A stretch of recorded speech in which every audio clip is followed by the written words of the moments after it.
Chapter 1206. Su Fengnian let out a sigh of relief. The people who had come to try their luck at the tavern had all come in high spirits after feasting their eyes.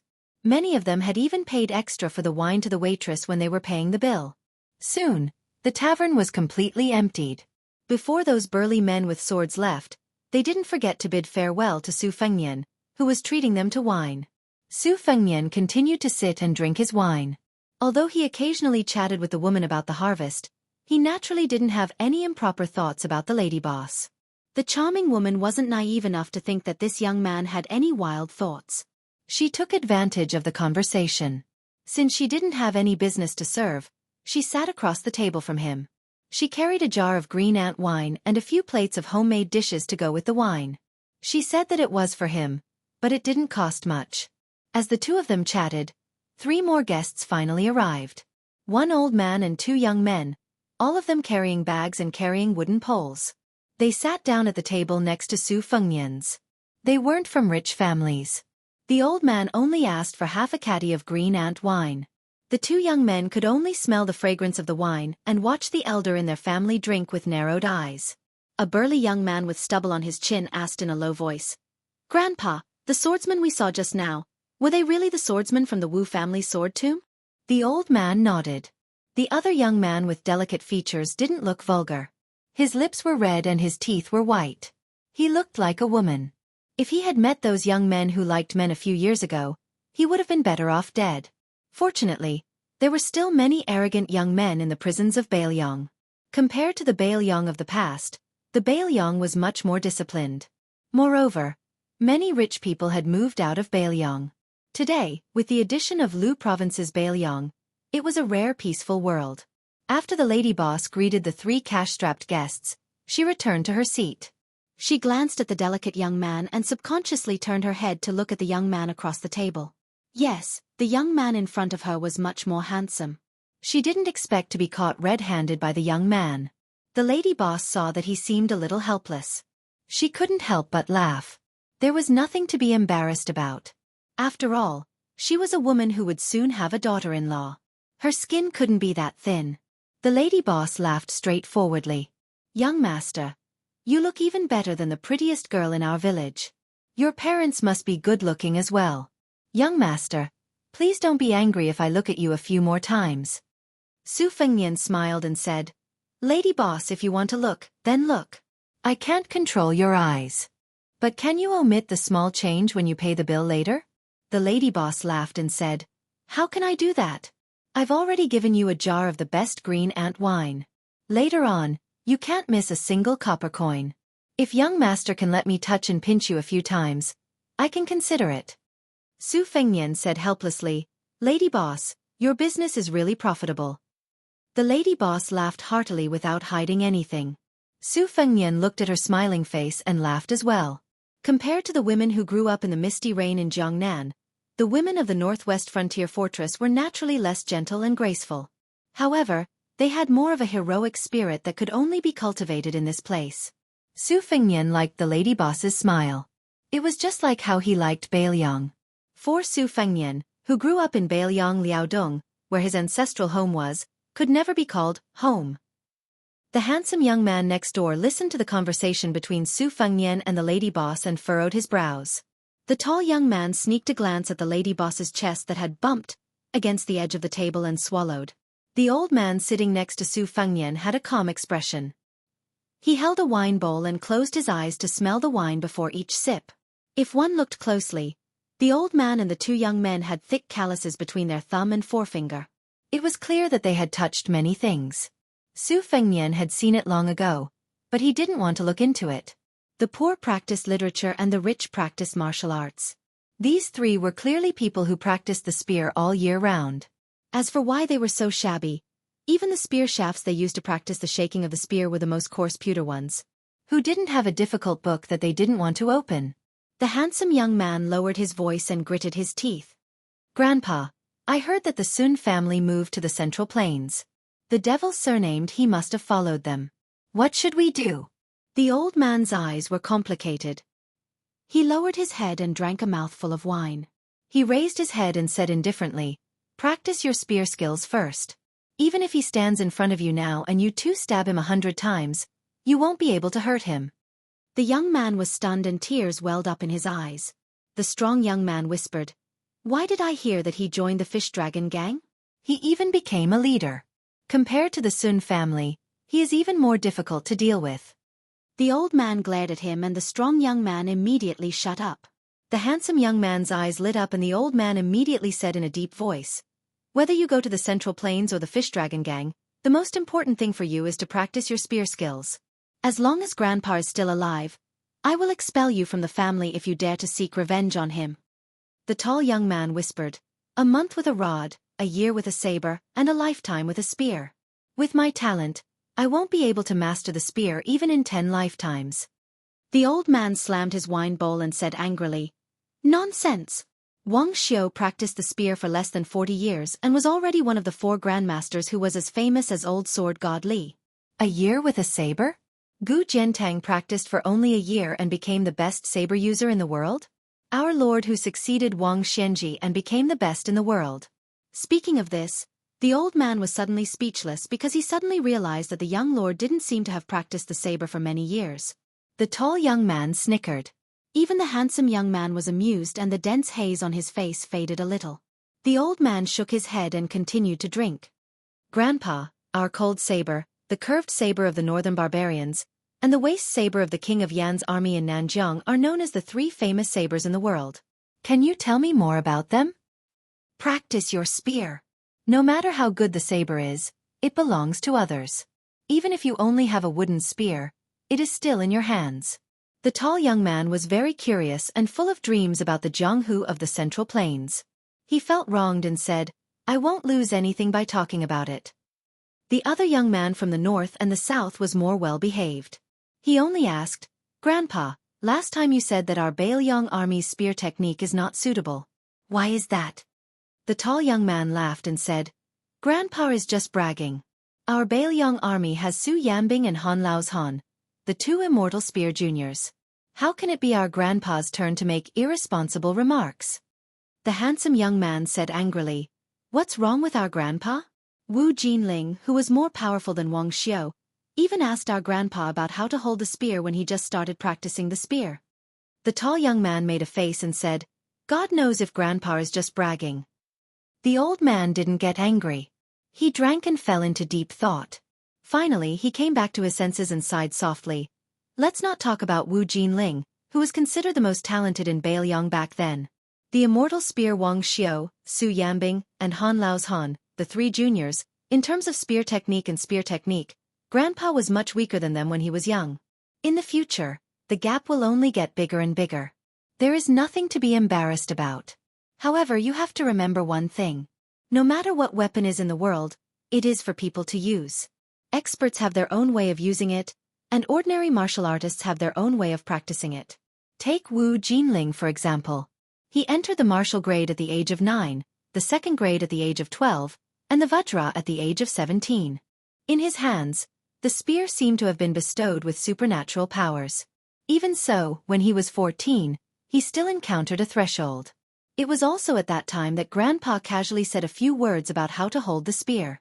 After that, Wu Jinling was enlightened and started practicing the spear again. Unfortunately, the heavens are jealous of geniuses. Su Fengnian, who had been listening by the side, smiled and said, "Wu Jinling's early death isn't necessarily because the heavens are jealous of geniuses. On the path of martial arts, it is not a good thing to be too smooth. In the Jianghu, there is a saying that there are mortal enemies. Often, 2 people who are at odds with each other can steadily climb up the martial arts realm. No matter how fast they are always advancing. It is probably because of the whetstone. If the immortal spear Wang Xiu didn't go to Beimang, he might not have become a grandmaster in the future. Moreover, I have also heard that in martial arts, it is taboo to be the head of a chicken rather than the tail of a phoenix. When practicing the saber, the sword, or the spear, after reaching a certain realm, there is no need to talk about the top 3 swordsmanship or the number 1 saber user in the world. Everyone is aiming to be the number 1 in the Jianghu. Otherwise, when Wang Xianji was in the martial emperor city for 60 years, there wouldn't be so many people who went to humiliate themselves."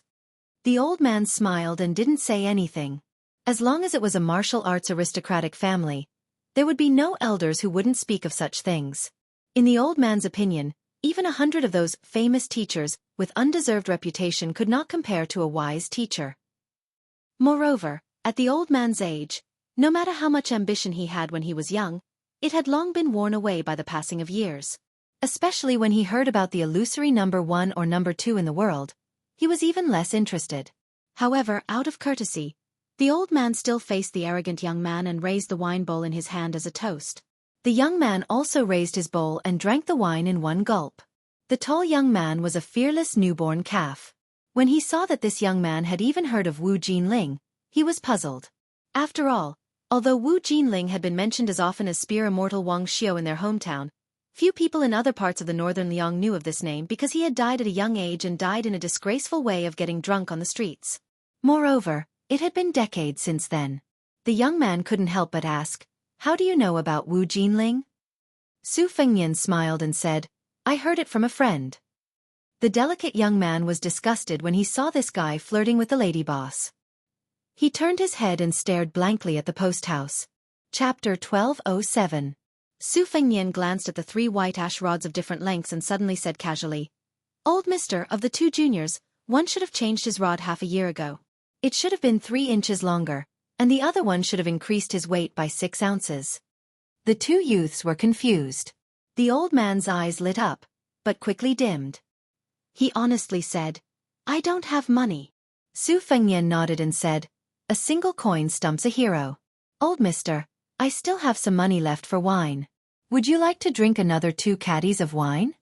Of course, the woman was happy for the customer to drink a few more bowls of wine, especially the handsome young man in front of her. Without waiting for the old man to answer, she eagerly went to pick up the wine.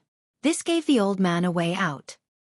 He probably believed that his vision, honed from years of wandering, trusted this young stranger. He cupped his fists and smiled. "Then this old man thanks you." Although the old man had gone through a lot, he still had a forthright temperament. He asked the tall young man to sit on a bench and invited Su Fengnian to sit on the seat beside him. The lady boss added some wine and meat. The plate was not big, but the amount was not enough.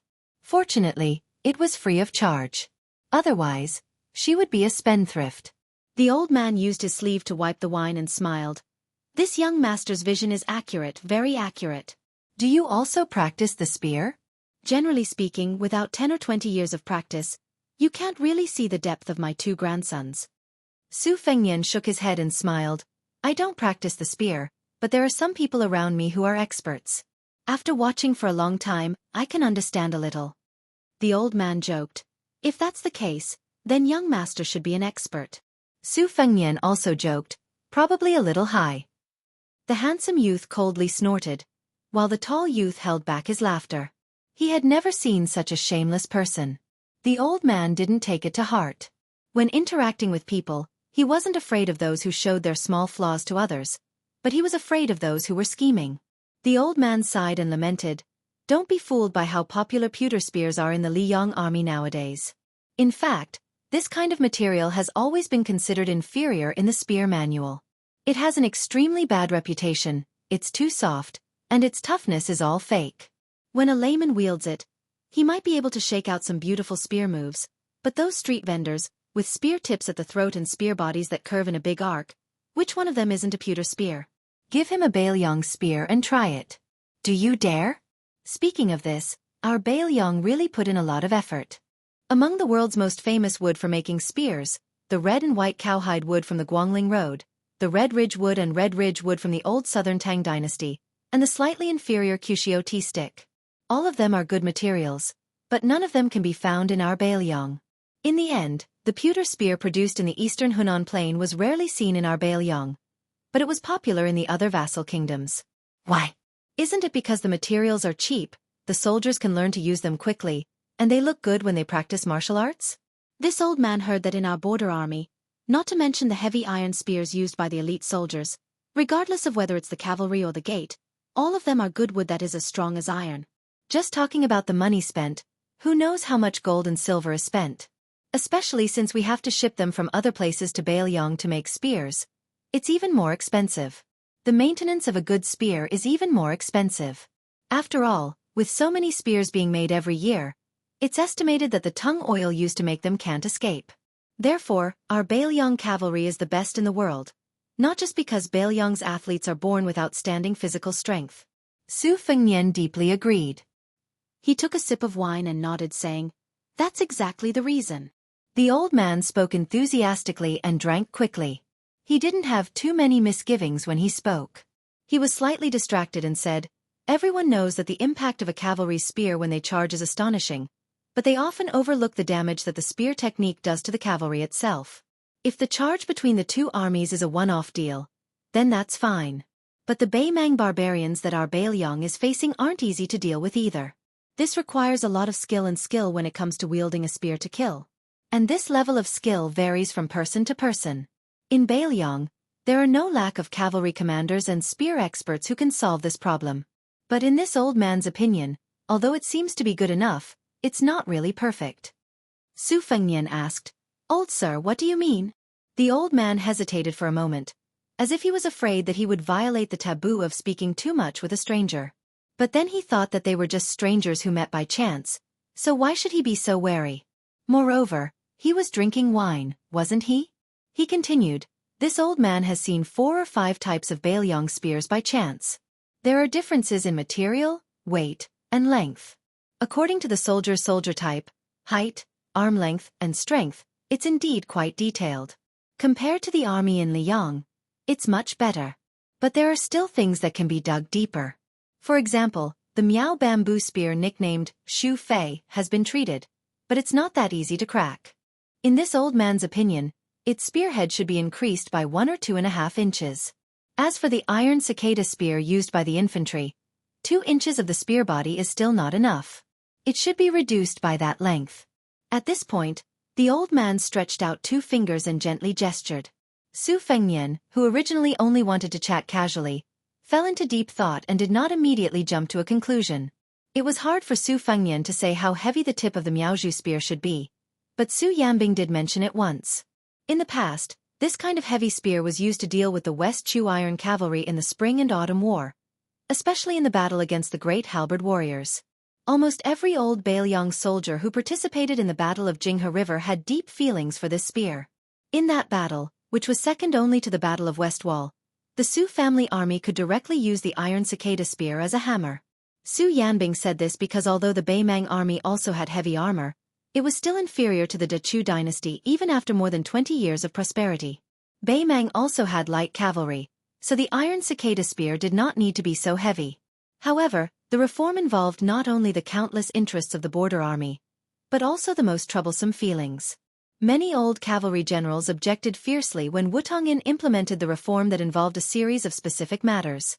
One of them was the iron cicada spear. An old general directly refuted with such a vulgar reason. "I am used to hugging a plump wife. I would rather not have a light woman. Whoever likes it can have it. After all, none of my soldiers are willing to accept it." At that time, Wutongin had sent a large pile of documents to Su Fengnian to read. When Su Fengnian saw this, Su Fengnian took it as a rather refreshing joke.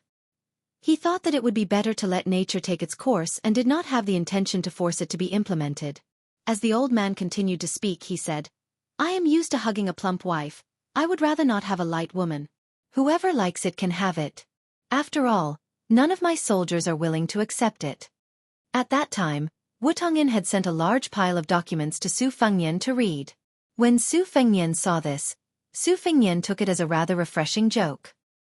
He thought that it would be better to let nature take its course and did not have the intention to force it to be implemented. "It is not expensive, only 6 taels of silver. It is just that I cannot afford it, so I can only shamelessly look at it and not buy it. There are more than 10,000 words, really haggling over every penny. Looking at it is amazing. I have never been on the battlefield, but when I look at it, I feel like I am fighting against a martial arts expert. My whole body is cold." The white-clothed immortal soldier, who is loved by His Majesty, even has the rules of where the toilets in the barracks should be built in the book. The soldiers he brought out only need to follow the rules. No wonder Yi Baikue, the military saint of West Chu, said that if you fight against this person, once you lose your power, you will not be able to recover. The tall youth blinked and asked, "Grandpa, what do you mean?" The old man sighed and said, It means that if you fight with this person, as long as he takes the initiative, you can only wait to lose, regardless of whether you have the advantage in numbers or not. This principle is actually the same as us martial artists competing in martial arts. It's just that you haven't reached that level yet, so you won't understand. The old man fiercely gulped down a mouthful of wine and said sullenly, "How can such a magnificent military book fall into the hands of the common people? Aren't you afraid that the northern barbarians will take it? How many more of our Baelyong will die then?" The old man sighed and didn't even want to drink anymore. He muttered to himself, Chen Jibao indeed lost to the current king of Baelyong and didn't become the ruler of Baelyong. But this isn't a reason for the Baelyong army to ruin his hard work. Our new King Liang. Isn't he going to do something about it? Or is he doing this on purpose because he has a personal grudge? If that's really the case, then this old man will really look down on him. Su Fengnian's expression changed slightly. The Baelyong army had never purposely banned the essentials of military preparation. Back then, Su Xiao and Chen Jibao didn't have any objections to it. This was probably the conceit of the higher-ups of Baelyong. Su Fengnian also didn't have the intention to slander Chen Jibao's military book just because Chen Jibao left Liang and entered the capital and became the king of Shu. In reality, even Chen Jibao's old subordinates still treated him well. He personally and severely dealt with a few cases where he deliberately suppressed Chen Jibao's old subordinates and promoted them. However, in the past 6 months, Su Fengnian had personally written and carefully read through at least 8,000 copies of official documents. Not a single one had mentioned the essentials of military preparation in the marketplace. But this still made Su Fengnian feel very guilty. At this time, he subconsciously picked up his wine bowl and drank a mouthful of wine. Then he said softly, "The king of Baelyong has indeed made a great mistake in this matter." The old man dismissed it with a smile. How dare they, the common people, point fingers at the vassal king?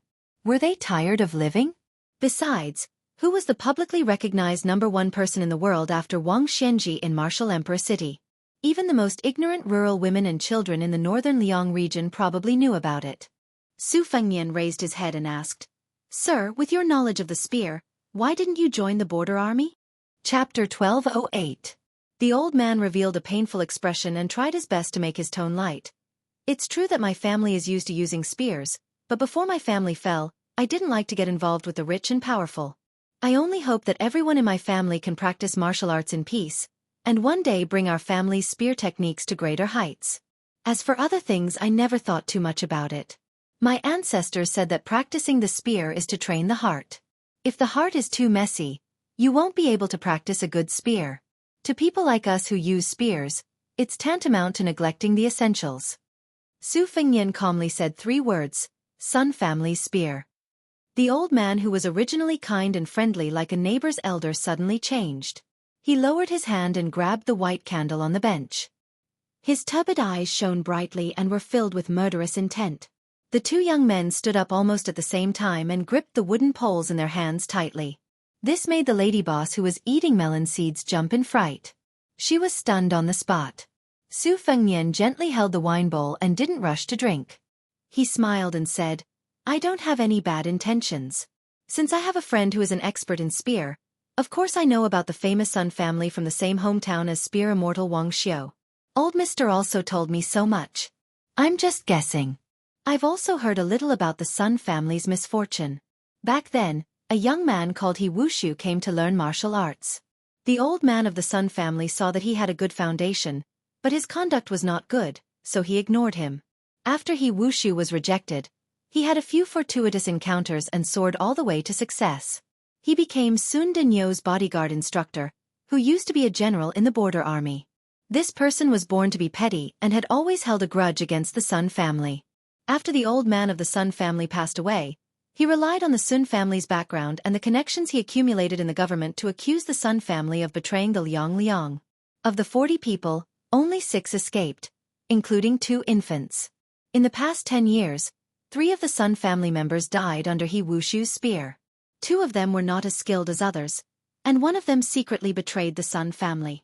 However, after the old man of the Sun family passed away, he relied on the Sun family's background and the connections he accumulated in the government to accuse the Sun family of betraying the Liang. Of the 40 people, only 6 escaped, including 2 infants. In these 10 years, 3 of the Sun family members died under He Wushu's spear. 2 of them were not as skilled as others, and 1 of them secretly betrayed the Sun family.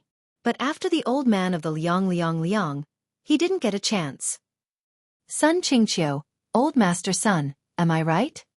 The old man's face was as cold as water. He sneered and said in a desolate tone, Good.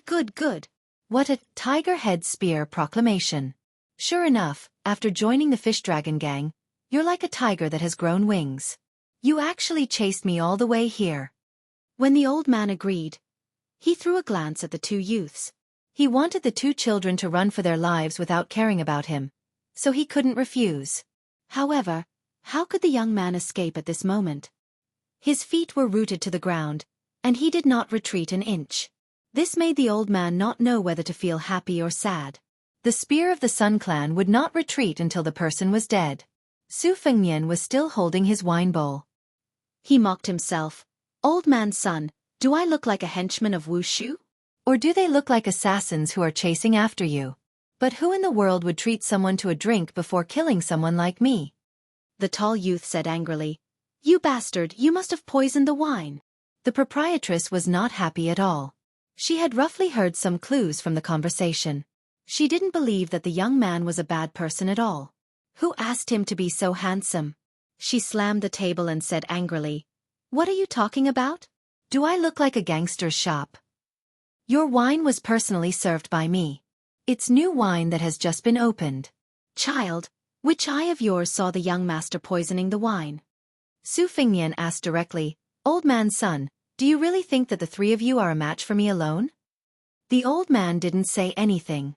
He didn't relax at all, but his expression was dejected.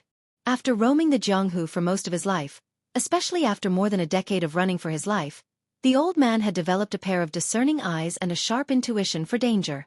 The moment he reached out to grab the pole, the young man beside him, whose aura was like that of an ordinary person, flashed with a shocking aura. The old man had no choice but to admit that he was no match for him at all. Su Fengnian asked, Old man's son, I have a presumptuous request. I want you to go to the border army to be a military instructor who teaches spear techniques. However, I won't care about the grievances between the Sun clan and Wushu. I don't think you would want others to interfere. The old man laughed coldly. This young master of unknown origin, don't think that just because you have some martial arts skills that you can talk big. I'm not that ignorant child. I know that the military instructor of our Bailiang army is a 4th-level general. If you were talking about an ordinary instructor position, I would think that you were a son of a general with an extraordinary status and believe you. Is the position of military instructor something you can give away just because you say so? Do you think you're the administrator's son, Li Hanlin? Su Fengnian couldn't help but laugh. He didn't expect Li Hanlin to be so famous in Bailiang now. It sounded like a good reputation. The delicate young man standing to Su Fengnian's side like he was facing a great enemy looked at this man's evil smile and wanted to kill him with one blow. Chapter 1209. Su Fengnian truly did not know how to convince Sun Qingqiu, but this old man was very likely to be a huge treasure to the Bailiang army. If used well, it could allow the border army's fighting strength to reach a higher level. It could be said that Sun Qingqiu, who had displayed his skills and completely instilled his entire life's worth of knowledge into Bailiang, was even more beneficial to Bailiang than Han Lao's Han, Wang Xiu's junior brother, who is currently the deputy general of Lingzhou. Of course, all of this was just a possibility, but if they missed it, then it would not even be a possibility anymore. Su Fengnian raised his hand. This movement very quickly attracted the old man's swift and violent spear attack. The wax spear did not seem to have any momentum, but it slanted downwards, accurately and viciously stabbing towards Su Fengnian's throat. It was clean and crisp, and it contained the essence of the Sun family spear technique, pressing forward courageously. In the end, the 2 youths saw the spearhead of the wax spear stop several inches away from the person. Then the wax spear, which was in line with the Sun family's unique no-return aura, was instantly squeezed out in a large arc and then shattered on the spot. After Su Fengnian raised his hand, a young woman in tight black clothes mysteriously appeared in the shade of the tree. After seeing this scene, her exquisite figure was completely expressionless. She was the death warrior, Fan Shaochai, who had just left the whisk room not long ago. Sun Qingqiu held half of the wax spear. His palm was split open and covered in blood. Even though the old man was already certain that he was not this person's opponent, His spear attack returning without any results still shocked the old man too much. He believed that this spear attack of his was something that even those second-level experts who were usually elusive would not be able to deal with so lightly. Moreover, this young man sitting there did not move at all. There was not even the slightest movement of his chi. Su Fengnian did not look at Fan Shaochai. He only said, "You don't have to follow me for a while. Take the old man to the border of Liangzhou and find Lu Qiuer. I have already decided on the official position. As for how to use the Sun family's spear technique, let Lu Qiuer decide for herself." Then, Su Fengnian asked with a smile, "Old master, are you sure you don't want to make a profitable business?" The old man was an open-minded person.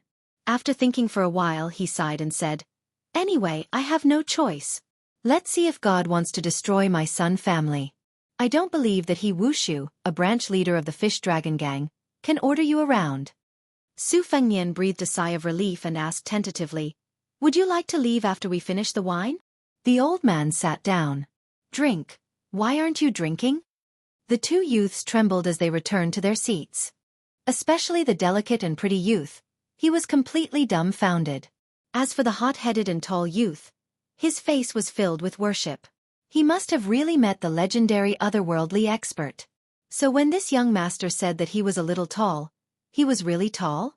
After this incomparably excited youth sat down, he anxiously asked, Young master, my grandfather always said that my talent in martial arts is not very good. Your vision must be higher than my grandfather's.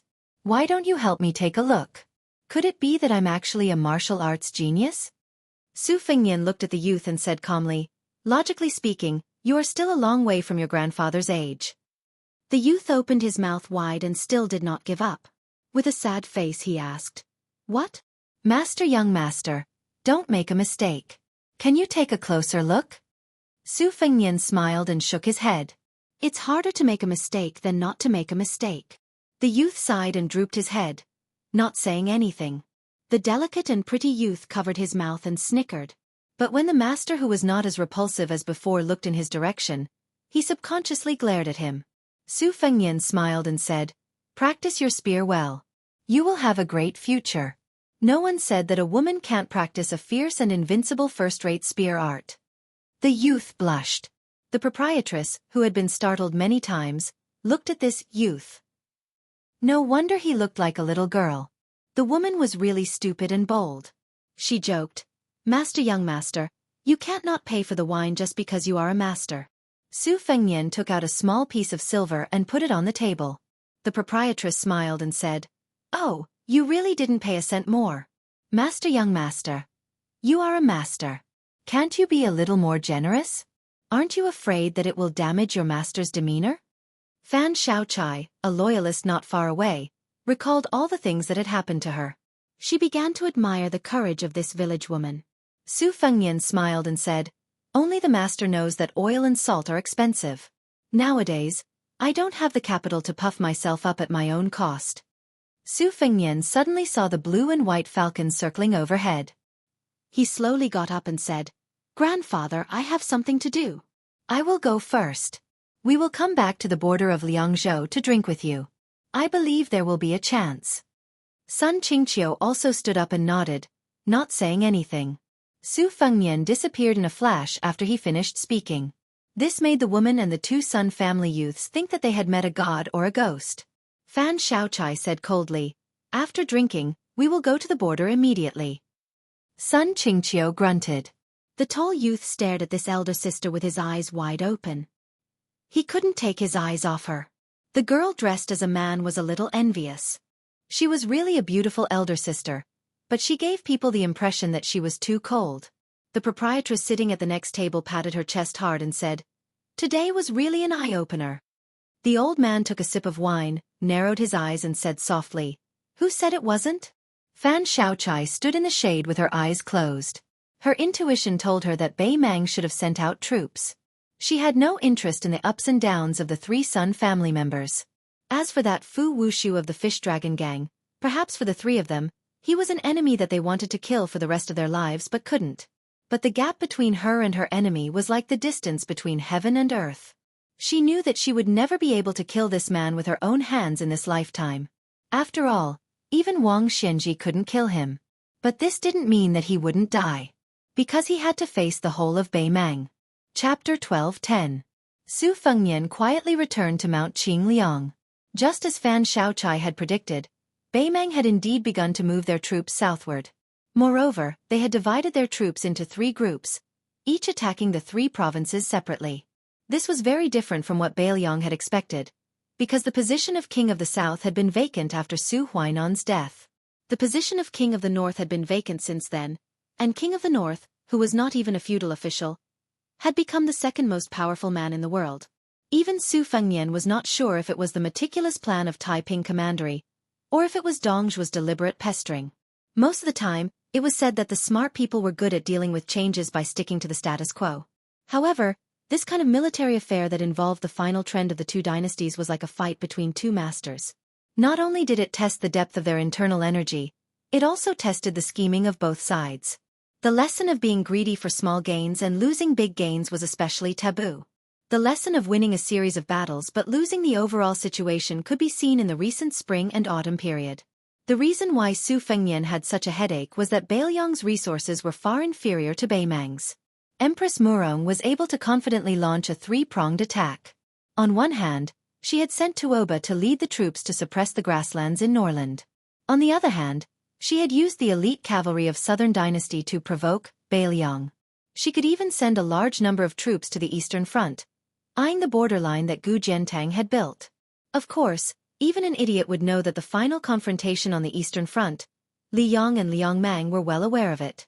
They were just putting on airs. Otherwise, they would not have left the 3 trading towns in the northern pass of Ji province open. When Su Fengnian, who was sitting alone in the pavilion in the middle of Tide Hark Lake, thought of this, a wry smile crept up the corner of his mouth. He had used his army to force Great Peace City to submit to him, and had no choice but to loosen the embargo on transporting grain to Liao province. He had also indirectly admitted that Lu province was the rightful ruler of Liuzhou, and Song Dongming had overstepped his authority. Therefore, the imperial court immediately retaliated, and did not even bother to find a fig leaf. It was said that the trade at the northern border of Ji province was much livelier than usual. Yuan Tingshan, who was once threatened by Su Fengnian to be skinned alive, was thrown into the border of Ji province by his foster father, Gu Jiantang. Now, he had become the commandant of horse tampering with 4,000 old soldiers of Ji province, and had more than 20 forts of various sizes under his command. At the same time, he was also in charge of 3 counties, and his territory was getting closer and closer to Beiliang. The power he had in his hands was almost equal to half a provincial governor and a general with real power. No doubt, this was a silent mockery of Su Fengnian, the vassal king of Beiliang. Especially after Li Huali, the eldest son of Wild Goose Castle in Ji province, died suddenly in Quick Snow Mountain Villa. Yuan Tingshan, who was very popular in the border area of Liang dynasty, was about to become the son-in-law of Wild Goose Castle, marrying the famous woman who was known as Li Jiaxuan. In addition, Yuan Tingshan had a very close relationship with the first prince, Zhao Wu, of Liao province. It could be said that Yuan Tingshan's wings were fully grown, and even the nobles in Great Peace City no longer treated him as the foster son of Gu Jiantang. Yuan Tingshan, as a stray dog, had become a shining star in the dynasty in just 2 years. There were even some people who were secretly adding fuel to the fire, and had raised Yuan Tingshan to the position of Su Fengnian's mortal enemy. Su Fengnian sat on a bench in the pavilion with 2 boxes of chess pieces on his knees. He held a dozen or so round and pleasant chess pieces. As time passed, they were soaked in his warmth and were no longer cold. Su Fengnian's thoughts drifted to the Tai and city that he hated and feared in his heart when he was young. He smiled. Just like when he was young, he always felt that Mount Qingliang was the highest mountain in the world. Only after he left Liangzhou did he know that Mount Wudong had 81 peaks. After he left Beiliang, he saw many magnificent mountains and rivers with his own eyes. With the increase of experience, many of the deep-rooted thoughts of the past involuntarily faded away. After Qi Yonglong, the Grand Chancellor of Shangyin Academy, entered Taiyan City, even the slow-witted officials sensed a storm brewing. Although Grand Chancellor Qi only held an idle job in the Imperial College for the time being, and his official rank was far inferior to the Right Chancellor Jean Lanting, what was even more incomprehensible was that the Imperial College had 7 schools under its jurisdiction. It was only after Gu Jiantang stepped down as the Minister of War that he was allowed to add martial arts. However, Grand Chancellor Qi, who was as knowledgeable as the sky, chose to be the supervisor of the least popular martial arts. In terms of quality, he was barely on par with the Imperial College. In terms of quality, he was barely on par with the officials of the Imperial College. In terms of the original position in the Imperial College, the director of the martial arts, who had been neglected, was a whole imperial road away from the Imperial College. But in fact, those scholars who used to be considered clean and honest in the capital weren't even qualified to carry Qi Yonglong's shoes. During this period of time, not to mention the hundreds of officials from the Imperial College led by Jean Lanting, even the tens of thousands of students in the Imperial College were anxious. Those whose family backgrounds belonged to the upper class and who switched from the Imperial College to the martial arts overnight didn't even need to cry and shout to enter the martial arts school. Their family backgrounds were only average in the capital. They didn't even need to cry and shout that they wanted to enter the martial arts school. Their parents had already started to use silver to build connections. It was tacky to give silver. However, the Liang dynasty was so prosperous that it had created a prosperous situation that had never been seen in thousands of years. The capital was also the richest city in the world. Who didn't have a few rare calligraphy and paintings? In particular, those that had been stamped with the word fake, were the best stepping stones to smoothly enter the doors of the big bosses of the Ministry of Rights. No matter how much the people of the capital cursed the young man in Bailiang, when it came to the identification of authentic works, that guy's picky eyes were very convincing. As long as he recklessly wasted a natural treasure and labeled it as a fake, it was 100% authentic. Moreover, although the young man's surname was Su and not Zhao, he had now become a proper vassal king and had defeated old monster Wang, who was recognized as invincible in the world. As long as he had his seal, no matter if it was square or round, a calligraphy or painting could be sold at a sky-high price in the capital. Su Fengnian didn't have any feelings about this matter. He was more concerned about the direction of the murderous battle between the dragon and the deer that was about to happen.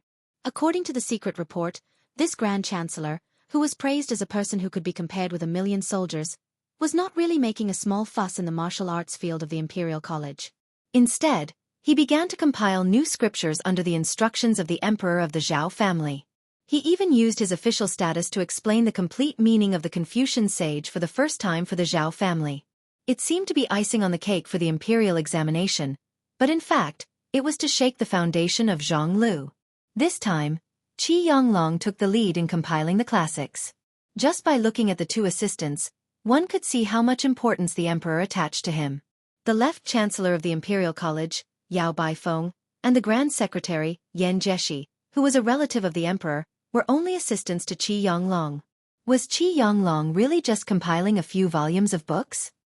He was setting the rules for all the scholars in the world for hundreds of years from now on. Su Fengnian clenched the chess piece in his hand and said to himself, "It's okay if Bai Yan loses. Anyway, Zhonglu has always been hostile to Bailiang. If Qi Yonglong can still suppress Bai Yan, Bailiang's situation will only get worse and worse in the future, won't it? Do I have the extravagant hope that Sage Qi, who is destined to accompany the sacrificial ceremony in the Imperial Ancestral Temple, will treat Bailiang differently?" Mr. Wang, who lost the debate between heaven and man, said that Qi Yonglong had always had a deep hatred for all the vassals including Bailiang. He once said, "You can be crowned as a king, but you can't split the land." At first glance, you can tell that he is an imperial tutor who works for the emperor. However, compared with his student Sun Ping, Qi Yonglong is undoubtedly much more experienced and tactful. He knows when he should not go out of the mountain and when he should. Anyway, he has the final say in protecting himself and helping the world. First, it was Bai Mang's peace decree, then it is Qi Yonglong. Can't there be fewer opponents like this? Su Fengnian sighed and withdrew his gaze. Great Peace City is always worrisome. The Bailiang Palace under my feet is also not a small courtyard with a gentle breeze. Chapter 12:11. Everyone in Mount Qingliang knew that a powerful figure had arrived. He was a scholar from Gangnam-do's Deer County. No one had heard of him before, but he had mysteriously become the deputy administrator of Bailiang. This was an unprecedented high-ranking official position in the Liang dynasty. Logically speaking, he should be one of the primary third rank and secondary second rank. However, Zhao Shi of Great Peace City turned a blind eye to this. He did not reprimand nor did he admit it.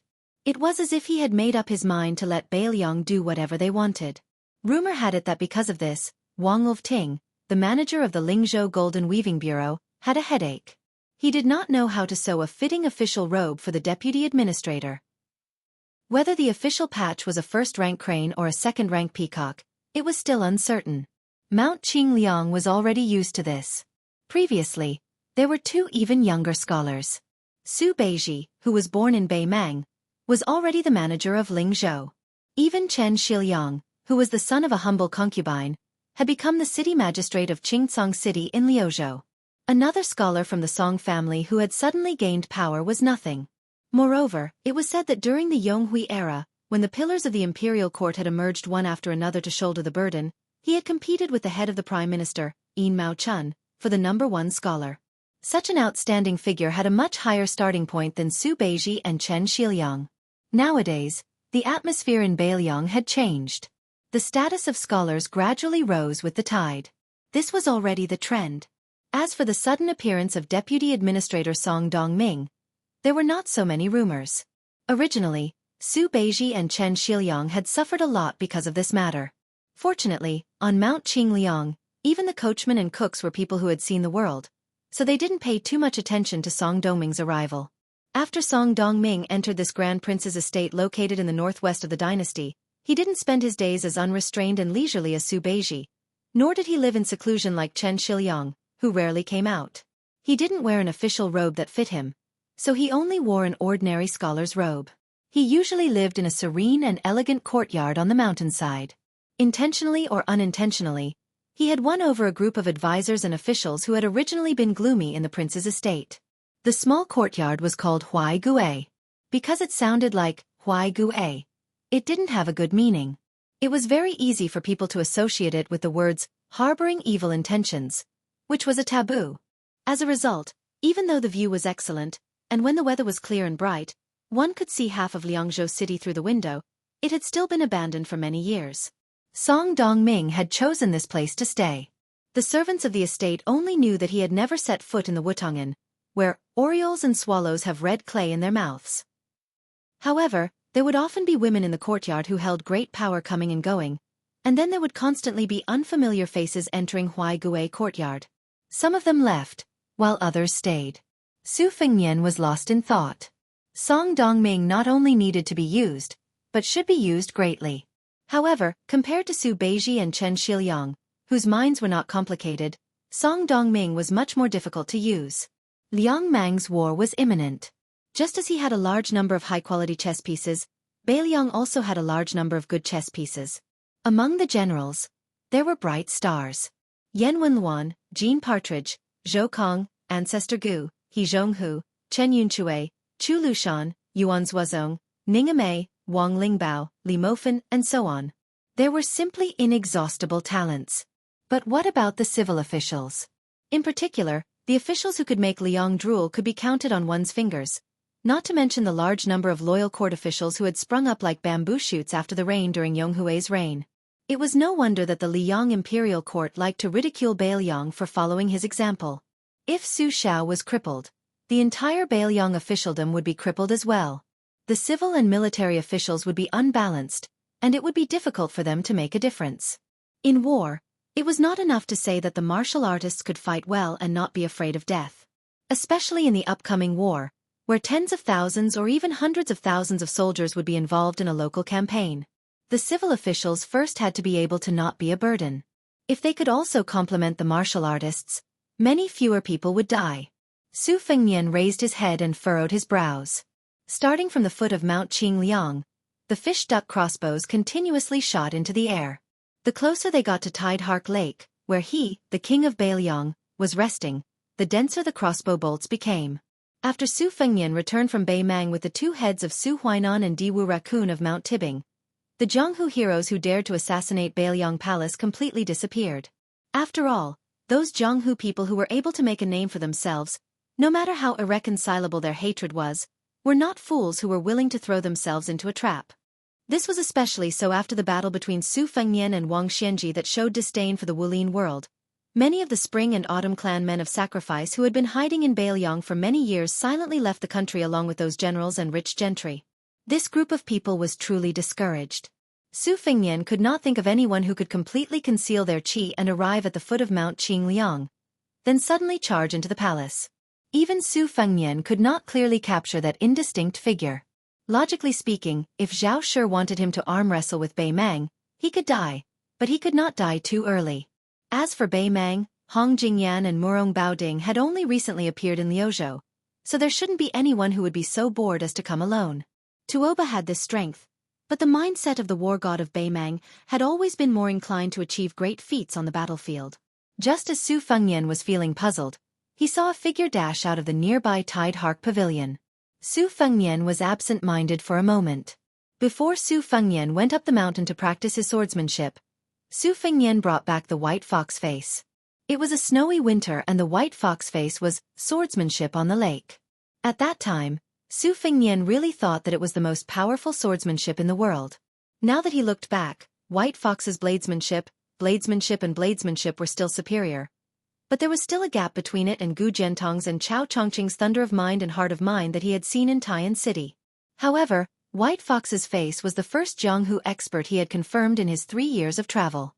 Of course, after that, Old Huang, the old man with the blade who came out from the bottom of the lake, the old hierarch Wang Zhonglo, and the old man with the sheepskin fur coat gradually appeared in his vision. Each of them had their own charm, and all of them were admirable. His reverence for Jianghu arose spontaneously. Chapter 12:12. Bai Hu Er's face passed by the tall figure 1,000 feet away from the pavilion in the middle of the lake. Su Fengnian stood up. After the assassin paused for a moment, which was difficult to detect, Su Fengnian immediately recognized the newcomer's identity. It was a completely unexpected senior.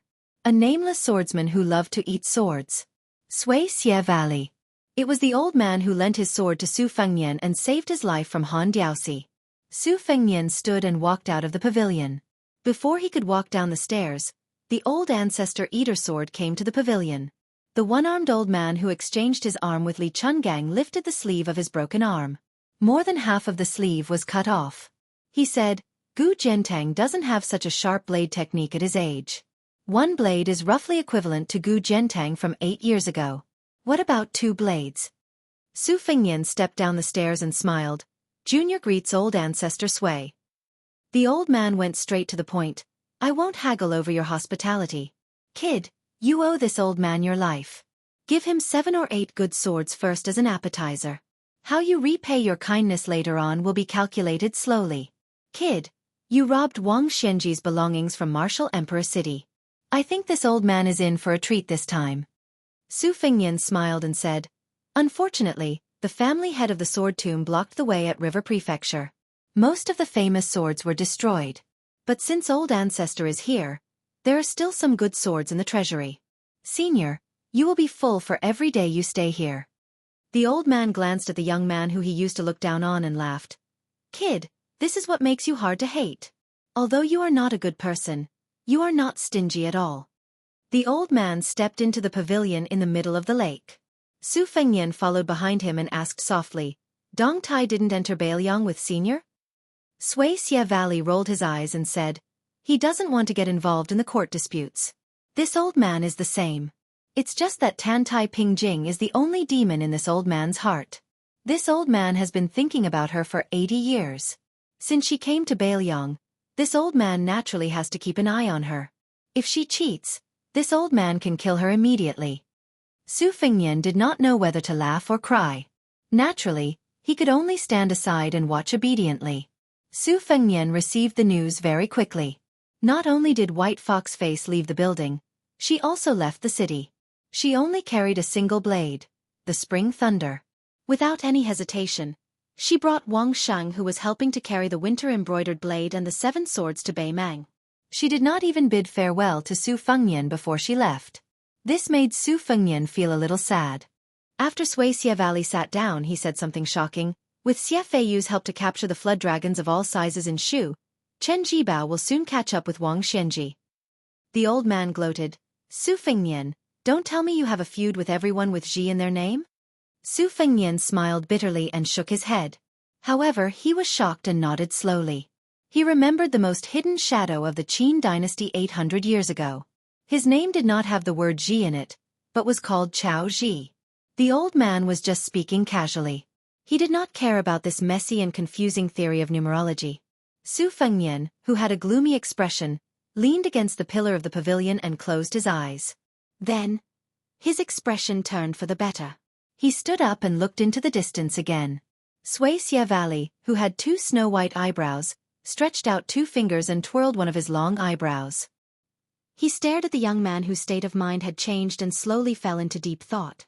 From the southeast where there were streams and drizzles to the northwest where there were yellow sands and strong winds, a pair of master and disciple walked for thousands of miles. They were finally about to enter Bailiang. They were about to approach the Wudong mountain that was full of incense. Finally, at the end of this auspicious year, they would climb the mountain amidst the heavy snow. At this moment, the young master was carrying his exhausted disciple and was walking slowly. Master, after becoming a Taoist, will I have to memorize a lot of books? Not necessarily. Master, Mr. Su said that you are the best Taoist on the mountain. Since I am your disciple, I have to cultivate well and focus on Taoism. I am afraid that I will not do well. In life, one should be at ease with one's circumstances. This is cultivation and it is also a blessing. Master, I don't understand. What does it mean to be at ease with one's circumstances? It means to stop when you are tired. When you are not tired, you can continue. We Taoists seek Taoism. Actually, it is not in the sky but under our feet. Master, then let me walk on my own. I am not tired anymore. It's okay. I will carry you again. But Master, won't this not be at ease with one's circumstances? You Fu, remember. There are some things in this world that are more important than cultivation. Ha! Just like when you are walking on the road and you see someone. Even if you are not tired, you are not willing to walk anymore. Then you can stop and look at her. It seems to go against the heavenly Tao. But in the eyes of Master's martial uncle, it does not go against the great Tao. Whether I am Taoist or not, why should I need someone else to tell me? Sigh, Master, it sounds like being a Taoist is really difficult. But Master, you also have martial uncles? Of course Master has martial uncles. Master's martial uncles will also have martial uncles. In the future, there will also be people on the mountain who will call you martial uncles. Master, look. The leaves of the tree over there are red. Then let's stop and take a look? Okay. Wudong Taoist Li Yufu put down his disciple, Yufu, and held his hand.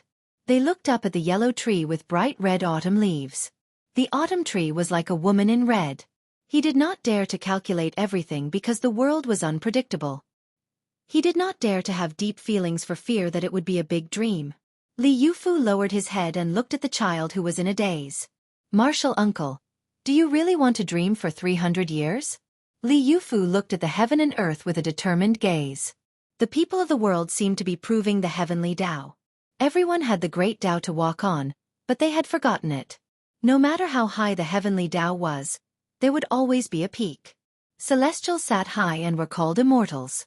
But the great Tao was endless. Why was there a need to be high and mighty? Li Yufu smiled. Martial uncle, before you died, you told me not to walk on your path. I never understood. Now I understand. Li Yufu let go of his hand and folded his hands. He slowly bowed and bowed 3 times. The first bow was to his parents and teachers. The second bow was to heaven and earth. The third bow was to the great Tao in his heart. Thunder rolled in the entire Central Plains. But for some reason, there was no thunder in the world. Chapter 12:13. Su Fengnian ordered someone to take out 3 good swords from the armory to make the most expensive dish in the world for Sui Xie Gu. The old man would not be courteous to this young man. He casually picked up an ancient sword with the words, Ice Wheel at the imperfection of Yun Peak, engraved on it and placed it on his knees.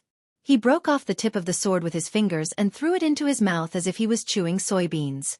When the young maidservant whose name Su Fengnian did not know left the pavilion to collect the sword, she was stunned and had a special charm. Su Fengnian did not look sideways. Instead, it was the ancestor who looked at the graceful woman and then at the young man who had not yet reached the age of 30. His eyes seemed to be saying, how can there be such an indifferent and pure king in this world? Su Fengnian looked at the green lake water. Occasionally, a group of bright-colored carp slid past. Back then, the old man with a blade had been suppressed at the bottom of the lake for many years. When he saw the light of day again, he picked up the nickname 9 Swords Yellow again. At that time, the eldest sister was still in Gangnam-do, the second sister was still studying at the Shangyin Academy, and Su Xiao was not that old yet. He himself was still full of longing and daydreaming about Jianghu. Sui Xiegu ate quickly, drank quickly, and ate even faster. Soon, he was eating the second thunder of Thousand Gullies. Looking at the absent-minded Su Fengnian, he sneered, "When we first met, all three of your legs were trembling. Now that you've defeated Wang Xianji, you're really like a beggar who has obtained a mountain of gold and silver. You're incomparably extravagant now that you're sitting in the same pavilion as this old man, yet you still dare to daydream." Su Fengnian mentioned the last sword. It was one of the 3 talisman swords of Mount Longhu 300 years ago. It had been hidden in the Tide Listening Pavilion for many years. It could be said that no one knew about it, but it still shone brightly after being unsheathed. Su Fengnian thought for a while and called for the maidservant who had not gone far to retrieve 2 other good swords. Sui Xiegu did not care about this and joked. It said that the Tide Listening Pavilion has a sword rack with 6 peerless swords. This time 2 of them are among the top 10 swords in the world. One is Fuji, and the other is Shudao. When this old man will open his eyes, the more you hide it, the more this old will be hungry. Be careful. He might steal it. When he can't, others might not be able to get within 10 meters of you, but it shouldn't be difficult for me. Su Fengnian smiled. It's not that I don't want to take out the Fuji and Shudao, it's that I can't. Those 2 swords are my second sister's favorite. She has been wiping them since she was young. Sui Xiegu finished eating the famous sword, Ravine Thunder, and burped. He squinted his eyes and smiled. If this old man insists on eating it, what will you do? Su Fengnian smiled but did not say anything. The old man stretched out a finger. His snow-white eyebrows that hung down to his knees were like spiritual snakes coiling around his finger. The servant girl standing on the stone steps outside the pavilion suddenly felt a gloomy chill, as if someone had stuffed a handful of winter snow into her collar. She gently raised her eyebrows and looked at the young vassal king sitting quietly in the pavilion. For some reason, after seeing him, the chill faded a little. For a servant girl like her who was not on duty in Wutongan, the young man in front of her, who was said to be wearing the vassal king's embroidered robe in the near future, was so far away even though he was right in front of her eyes and within her reach. But everyone in Mount Qingliang was already looking forward to him wearing the robe sent by the Golden Thread Weaving Bureau. They were guessing what color it would be. Would it be apricot yellow, or would it be pure blue like the general's robe? Would it be a round dragon or a rising dragon? Would it be made of Sichuan brocade or silk? Especially the women in the prince's mansion. No matter what age they were, they all felt that when he wore the vassal king's embroidered robe, he would be the most handsome man in the world. They also knew that the imperial court had once had the head eunuch of the ceremony directorate personally send over a jade-white embroidered robe. But he had only worn it once at the border before it was locked in a chest and completely banished to the cold palace. The servant girl's mouth was slightly open. The pavilion where the prince and the sword-eating elder had been sitting just a moment ago had suddenly become empty after her momentary absent-mindedness. She did not even feel the slightest breeze. The 2 of them had disappeared into thin air before her eyes. On the lake between the Tide Listening Pavilion and the pavilion in the middle of the lake, Su Fengnian had his back to the armory as he flew backwards. Although his figure was only a fleeting glimpse, in the eyes of the spectators in the shadows, it was still an indescribable elegance. 3 zhang in front of him was Sui Xiegu with one hand behind his back. His 2 long eyebrows, like a dragon's beard, fluttered in the wind. The 2 of them did not attack. The illusory Su Fengnian once again paused after reaching the shore. At the same time, Sui Xiegu's slightly leaning figure also appeared in everyone's line of sight. These 2 people, who stood at the peak of Jianghu despite the great difference in age, still did not openly attack each other. However, the distance between the 2 of them had already shrunk to 2 zhang. Nothing can be done more than 3 times. Su Fengnian stopped in front of the Tide Listening Pavilion's 3 layers of signboards and did not retreat any further. Sui Xiegu laughed loudly, but he did not insist on barging into the pavilion through the main door. Instead, he pushed off the ground with the tip of his foot and soared upwards. In the blink of an eye, a strange scene appeared.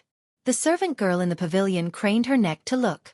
She saw that the white-browed immortal who had eaten the sword had returned to the Tide Listening Pavilion's platform. He even stretched out his single arm to pat his shoulder as if he was dusting off the dust. Chapter 12-14. Su Fengnian floated in the air at the same height as the 6th floor, looking down at the old man on the ground. The robe under his armpit was cut open by a strand of sword aura that reached the godless realm. The sword aura was formless, and the sword was where the heart was. It was already considered a superior technique, but there were still traces to be found when fighting with a top master. However, if the flying sword technique was formless and godless and unpredictable, then it would be a real headache. As for Dong Tai's flying sword technique, it was clearly a sword, but it was superior to the godless sword aura. He already had the bearing of an immortal swordsman. No one would want to provoke this middle-aged swordsman who had borrowed a sword from Li Chungang, and then returned from a visit to the East Sea. After Wang Xianji's death, even Tuoba did not dare to say that he had absolute confidence in winning. At most, he had a 50% chance of winning. The current Su Fengnian did not have the strength to do so. Sui Xiegu, who was 100 years old, was without a doubt the second-best swordsman in the world after Deng Tai. Even though the old man mocked himself for having lived 100 years in vain when he went north with Deng Tai, he was still the only swordsman in the hundreds of years of Zhonghu. Li Chungang was the only swordsman who could catch up with ancestor Lu in terms of swordsmanship.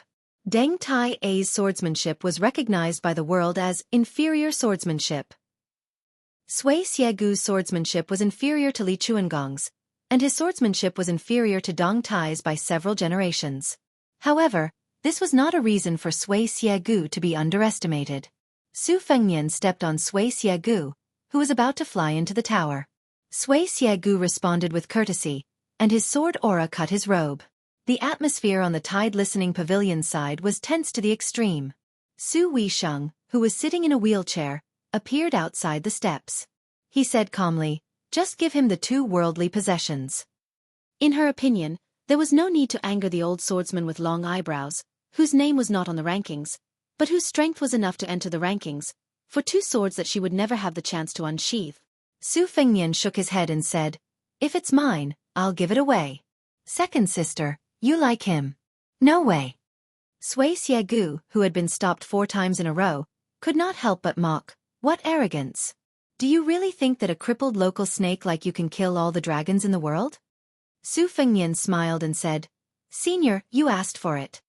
The corner of Sui Xiegu's mouth twitched as he said darkly, "Oh, this brat is really panting?" This old man originally treated it as a joke, but since you don't know what's good for you, this old man will take this opportunity to correct the name of all the swordsmen in the world. Without Wang Xianji, the number 1 in the world should belong to a swordsman. Su Fengnian said indifferently, "After the battle with Wang Xianji, I learned a little and comprehended 3 moves.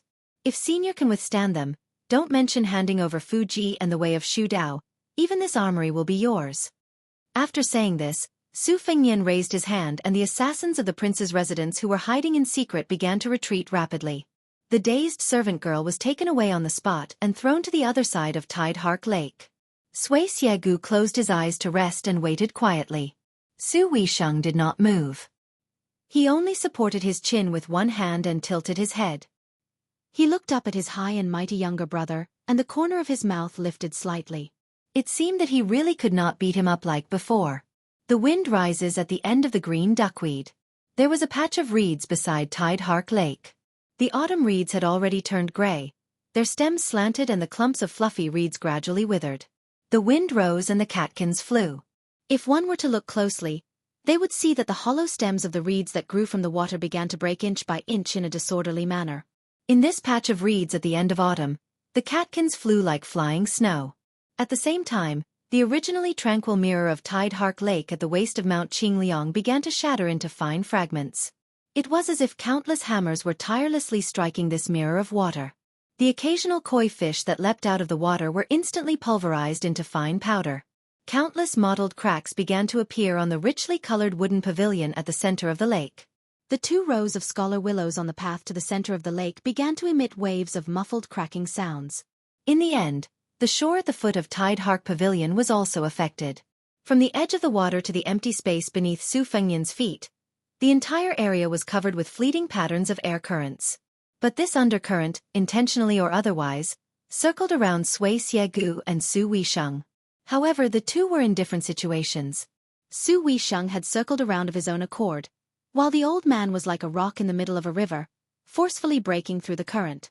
Su Fengnian sat, cross-legged, looking down at the motionless Sui Xiegu. In terms of their understanding of the sword, whether it was sword moves or sword intent, they were the most outstanding figures in the world.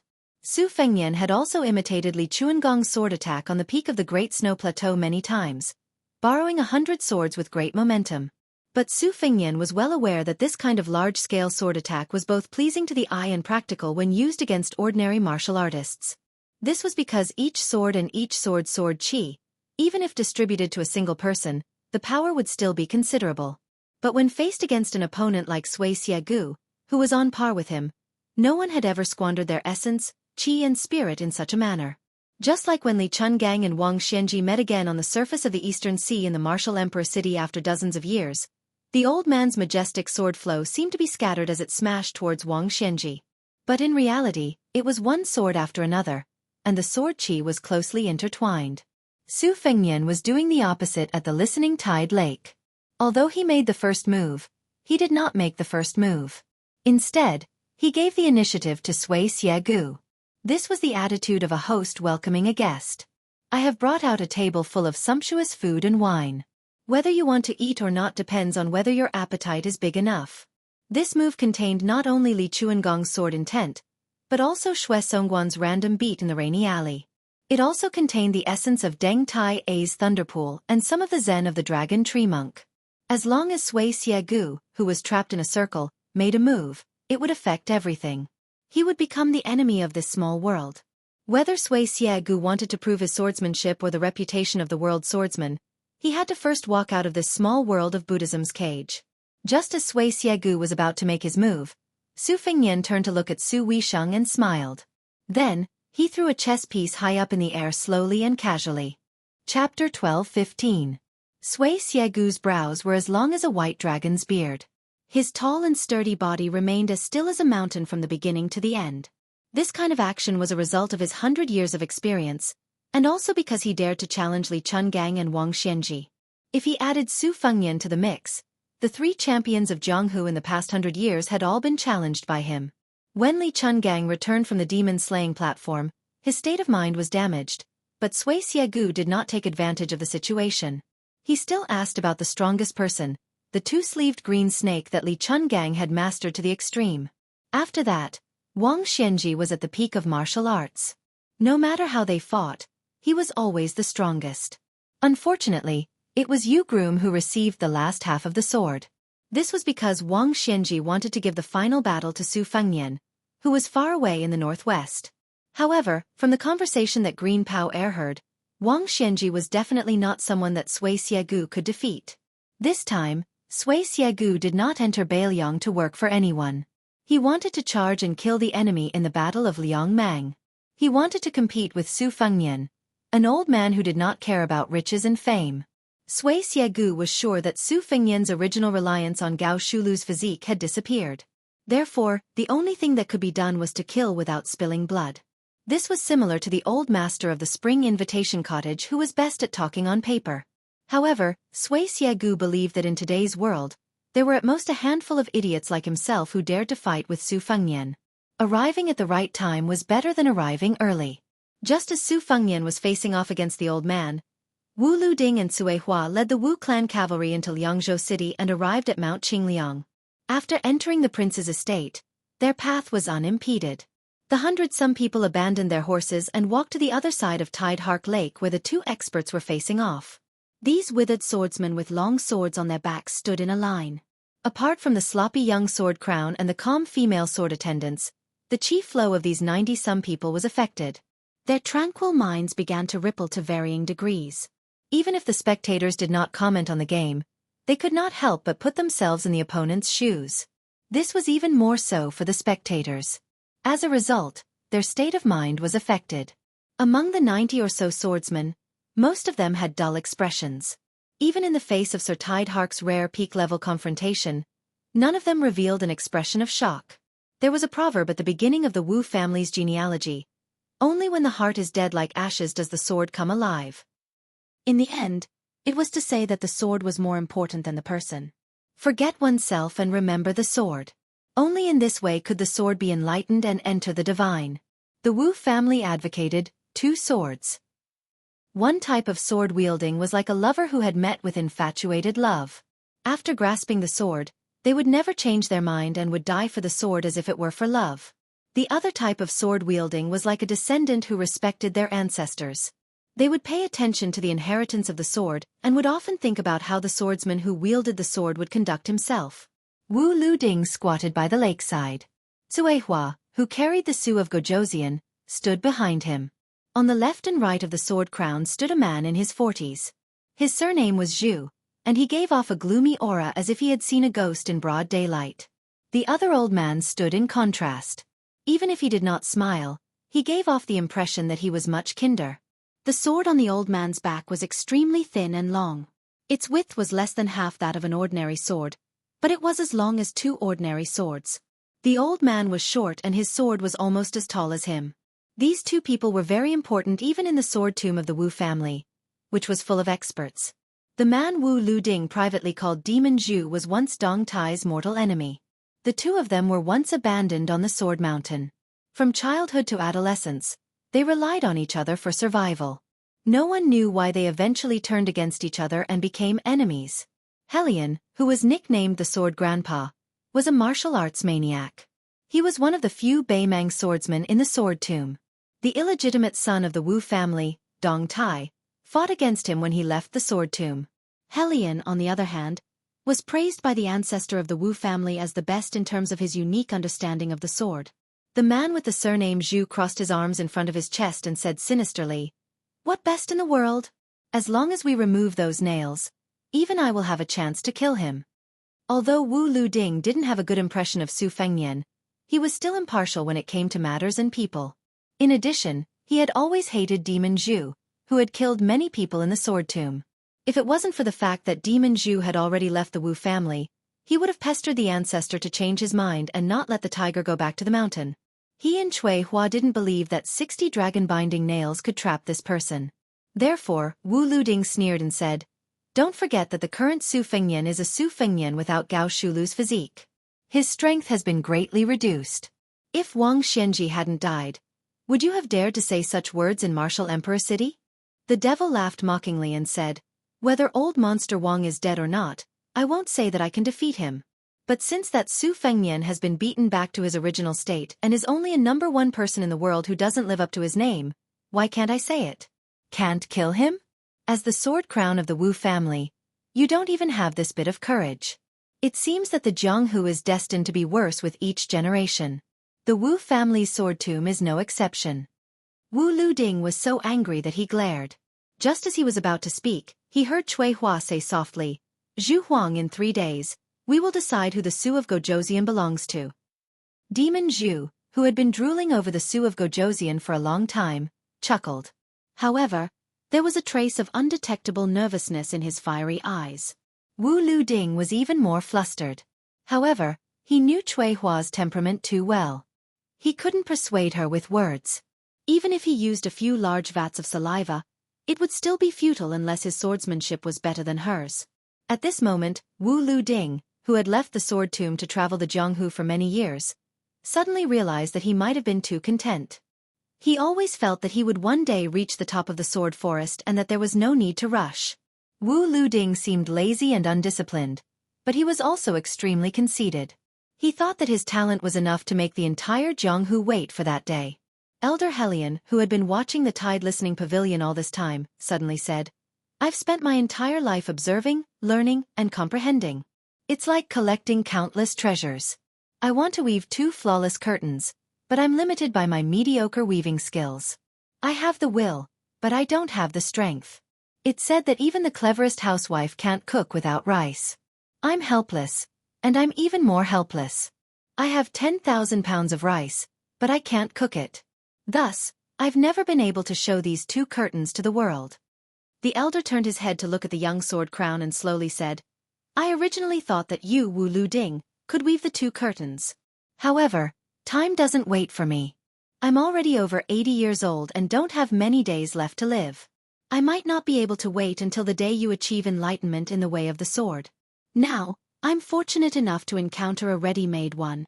Chapter 12:16. Wu Lu-ding said with a bitter face, "Marry Grandpa's sword." Just keep it in your heart. Why do you have to say it and make me sad? The old man smiled and said, when us old men see that our juniors don't make progress, we will always hate them for not competing.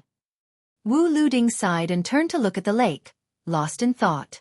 Other than the most prestigious people in the Wu family sword tomb, there were also Zhang Wantai, the left-handed swordsman who had once fought with Gu Jiantang, Lu Jianji, the young master of the apricot sword furnace, Yu Zhuowu, Han Banjian and the sword monk Cui Meigong of Western Shu, as well as Nailan Huayu and a few other women who had been in the sword forest for many years. All of them stared at the battle of the pinnacle beside the armory. It was very different from how people imagined it to be when two top experts fought. Other than the beautiful scenery of the rippling lake, the only eye-catching scene made the hundreds of people of the Wu family feel as if they had fallen into a fog. Even Zhu Huang, the Hellion sword maniac, and Gong Sun Xiuxue, these top swordsmen, followed the movement of that object with their eyes. A chess piece was thrown high up. It did not reach the top but fell down. It was still jumping to a higher place. Everyone had their own opinions. Gong Sun Xiuxue, the top master of the Southern Tang in the past, said to himself, the young king must have built a chessboard. The place where the chess piece is planted is the time when the killing intent is born. Whether the old man with long eyebrows can win or not depends on whether he can break this chess record before the chess piece lands. Nailan Huayu, who was still as charming as before, said with a smile, what chessboard? In my opinion, that young handsome guy is just putting on airs. He does whatever he wants to do. At his level, no matter how shallow the moves are, they can still be used by him. Isn't it just a matter of looking good? Yu Zhuowu, who had almost gone mad from practicing the ancient sword, shook his head and said, then you have really underestimated this person. That senior sword qi is overflowing from his body, and his cultivation state may not be lower than Su Fengnian's.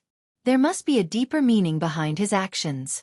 How can a battle of life and death be a game? The sword monk, who was often called Baldi Chui by Wu Luding, carried a wooden sword, dragon subduing wood, without a sheath on his back. He touched his head and sighed. The Zen atmosphere here is really strong. It reminds me of the time when I passed by the Dragon Tree Zen Master at the back mountain of the two Zen temples. The old monk was covered in mud.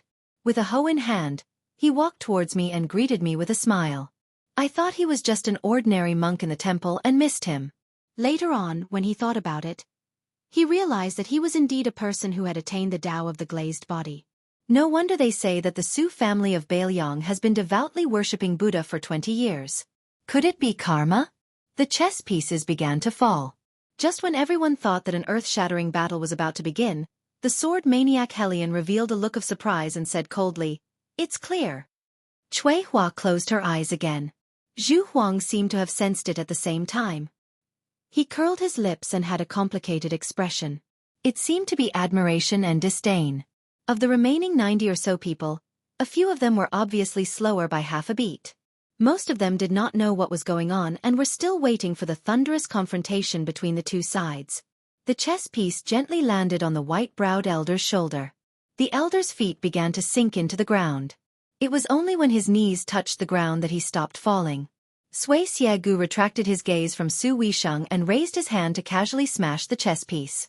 Then the elder raised his head. There was a hint of anger in his tone. Whether it's you or Wang Xianji, how come you're not as straightforward as you used to be when you're in the celestial realm? Do you think that this old man is not worthy enough for you to attack with all your might? Su Fengnian floated to the ground and said calmly, it's hard to say what Wang Xianji thought of the sword that entered the city. If I could avoid fighting with my life on the line, I wouldn't. Sui Xiegu laughed coldly and asked, if I attacked Su Weisheng's formation just now, would you be willing to fight with your life on the line? Su Fengnian did not answer the question directly. He smiled and said, Senior, you didn't attack, did you? Sui Xiegu did not speak. However, Su Fengnian dashed forward and blocked in front of Su Weisheng. Sui Xiegu did not attack earlier. However, he purposely bore the full weight of this small kiliocosm. Otherwise, how could a chess piece cause his legs to sink into the ground? In Taoist records, there was once an immortal who used a reed to press down on Mount Buzhou. In the end, the entire mountain collapsed. Regardless of whether this was true or not, even if it was true, it was obvious. However, it was easy to see that before the reed landed on Mount Buzhou, the mountain would have already endured an unimaginable amount of pressure. Sui Xiegu knew better than anyone else that this brat had set up a trap. He had two choices. One was to attack Su Weisheng. The other was to bear the weight of this small kiliacosm. Sui Xiegu, regardless of his original intentions, he chose the more difficult option. This caused the old man to lose to Su Fengnian in the eyes of the spectators. However, for some reason, Sui Xiegu was unwilling to give up. He wanted to fight again. A buzzing sound came from the Tide listening pavilion. It sounded like countless mosquitoes and flies were gathered together. Su Fengnian wanted to say something but stopped. In the end, he did not say anything. I will be injured, but you will die. Sui Xiegu, who knew the meaning of this, smiled. He used his fingers to tie a knot and asked, "How do you know if you don't try?" Elder Helion sighed heavily. He was a little sad. Why do you insist on doing this? Is the world sword path really going to decline in this generation? The Tide listening pavilion instantly fell silent. Only one sword flew out of the tall building. Ming Jianshu said. Before Chu Lushan's 1,000 cavalry opened Shu, there was already a green-robed swordsman who opened Shu with his sword. Su Fengnian took a step forward and bent his knees slightly. He put two fingers on his right hand together and held his sword with his left hand. He pointed at Sui Xiegu. He pointed at the swordsman who had once exchanged an arm with the old man wearing the sheepskin fur coat. To Li Chungang, no matter how big the world was, he could settle it with one sword. To Su Fengnian, who was drifting further and further away from Zhonghu, no matter how good Zhonghu was, he could only look at it from the other side as long as he was still the king of Beiliang. Even if the old man wearing the sheepskin fur coat, Elder Huang's sword box and Wen Hua's wooden sword were still in Zhonghu, he could only stay in Beiliang, just like Wang Xianji stayed in Martial Emperor City. He stayed in Beiliang and did not care about the world's affairs. However, this did not mean that anyone could cross the line in Beiliang. At this moment, on the surface of the Tide listening lake, a large patch of purple-gold lotuses suddenly bloomed. They did not seem to belong to the mortal world. They swayed and swayed. They formed a purple-gold body in an instant, just like Gao Shulu back then. Sui Xiegu looked up and laughed. He suddenly exhaled. He exhaled thousands of sword auras that he had swallowed for 100 years. During that extremely slow sword strike that entered the martial the Arch City, Wang Xianji's 4 disciples worked together, and it seemed like Yu Groom had blocked the last half of the sword strike. In fact, that sword strike was only half a sword strike. It had form, but no divine intent. At this moment, Sui Xiegu wanted to challenge the world's #1 sword. Chapter 12:17. The first half and the second half were worlds apart. First, Chen Zhibao entered the capital to take up the post of Minister of War, drawing a clear line with the Su family. This was a joyous matter. Then, the crown prince position that had been left vacant for a long time was revealed. The various kings left the capital to become vassals, which was also a joyous matter. Then, Yin Maochun presided over the evaluation of the officials. It was done methodically, like a butcher dismembering a cow, living up to his reputation as the hidden minister. If not for Su Fengnian becoming the king of Beiliang, the first half of the first year of the auspicious talisman would have been a good thing. Then came the troubled times. Guangling Road was in chaos. Lu Shengxiang, assistant minister of the Ministry of War, became the commander. The vassal King Jing was in trouble. Of the 2 old generals, one died in battle, and the other was still trapped. Hundreds of thousands of elite soldiers were lost just like that. When the frost fell and winter had not truly arrived, it was said that Beimang's million-strong army was going south to the Central Plains. If not for the northwest being their entry point, the Liang court would probably be in deep trouble. However, Lu Shengxiang's position as the commander-in-chief was undoubtedly in jeopardy. The Confucian sage Chao Zhongqing had also appeared on the eastern front of Guangling Road and was confronting the prince of Guangling, Zhao Yi. At this time, on another even more magnificent eastern front, the great pillar state Gu Jiantang, who was in charge of the military and politics of the northern region, was still biding his time. Chen Zhibao, the king of Shu, disappeared without a trace. Zhao Bing, the king of Yanqi, was watching from the sidelines. As the capital of the country, if not for the arrival of Qi Yonglong, who was in his twilight years, the people of Great Peace City would probably be in a state of panic. Every inch of land in Great Peace City was worth its weight in gold. Many officials who could attend court meetings every day worked for 20 years and still could not afford to buy a house. The more they worked, the less they could afford to buy one. A few years ago, there was a tragedy. An official who lived far away drowned in a river in a rainstorm in the morning in order to make it in time for the morning meeting. The current emperor was said to have the country in his hands, but he was an almost stubborn and thrifty ruler. He was also very strict with his relatives in the imperial family. In the past, the relatives of the emperor would take over the property of the people. After the founding of the country, it would get worse in less than a generation. In this dynasty it was extremely rare. This made it seem like the emperor was different from the other emperors. However, His Majesty the Emperor was never stingy with his generosity to those important officials. Other than that group of scholars who stood out in the spring of Yonghui, there were Chen Jibao, Liu Baijie, and Liu Shengxiang. These three high officials of the Ministry of War lived in the best Vermilion Gate mansions when they entered the capital and were bestowed with countless rewards. However, these people still couldn't compare to Chancellor Qi. The previous owner of Qi Yonglong's residence was a county king who had been stripped of his hereditary title by the previous emperor. His eldest son had long been demoted to the rank of General Zhenghua. This wasn't much. In order to take care of Qi Yonglong, who once called himself Ud Clear Gluttony, the emperor of Zhao family, who never played tricks in the imperial kitchen, specially set up an Ud kitchen in the Qi manor. He found two great masters who were proficient in cooking from the old Dongyue territory just to cater to Chancellor Qi's taste. As a result, Qi Yonglong didn't even need to follow the customs of the local officials.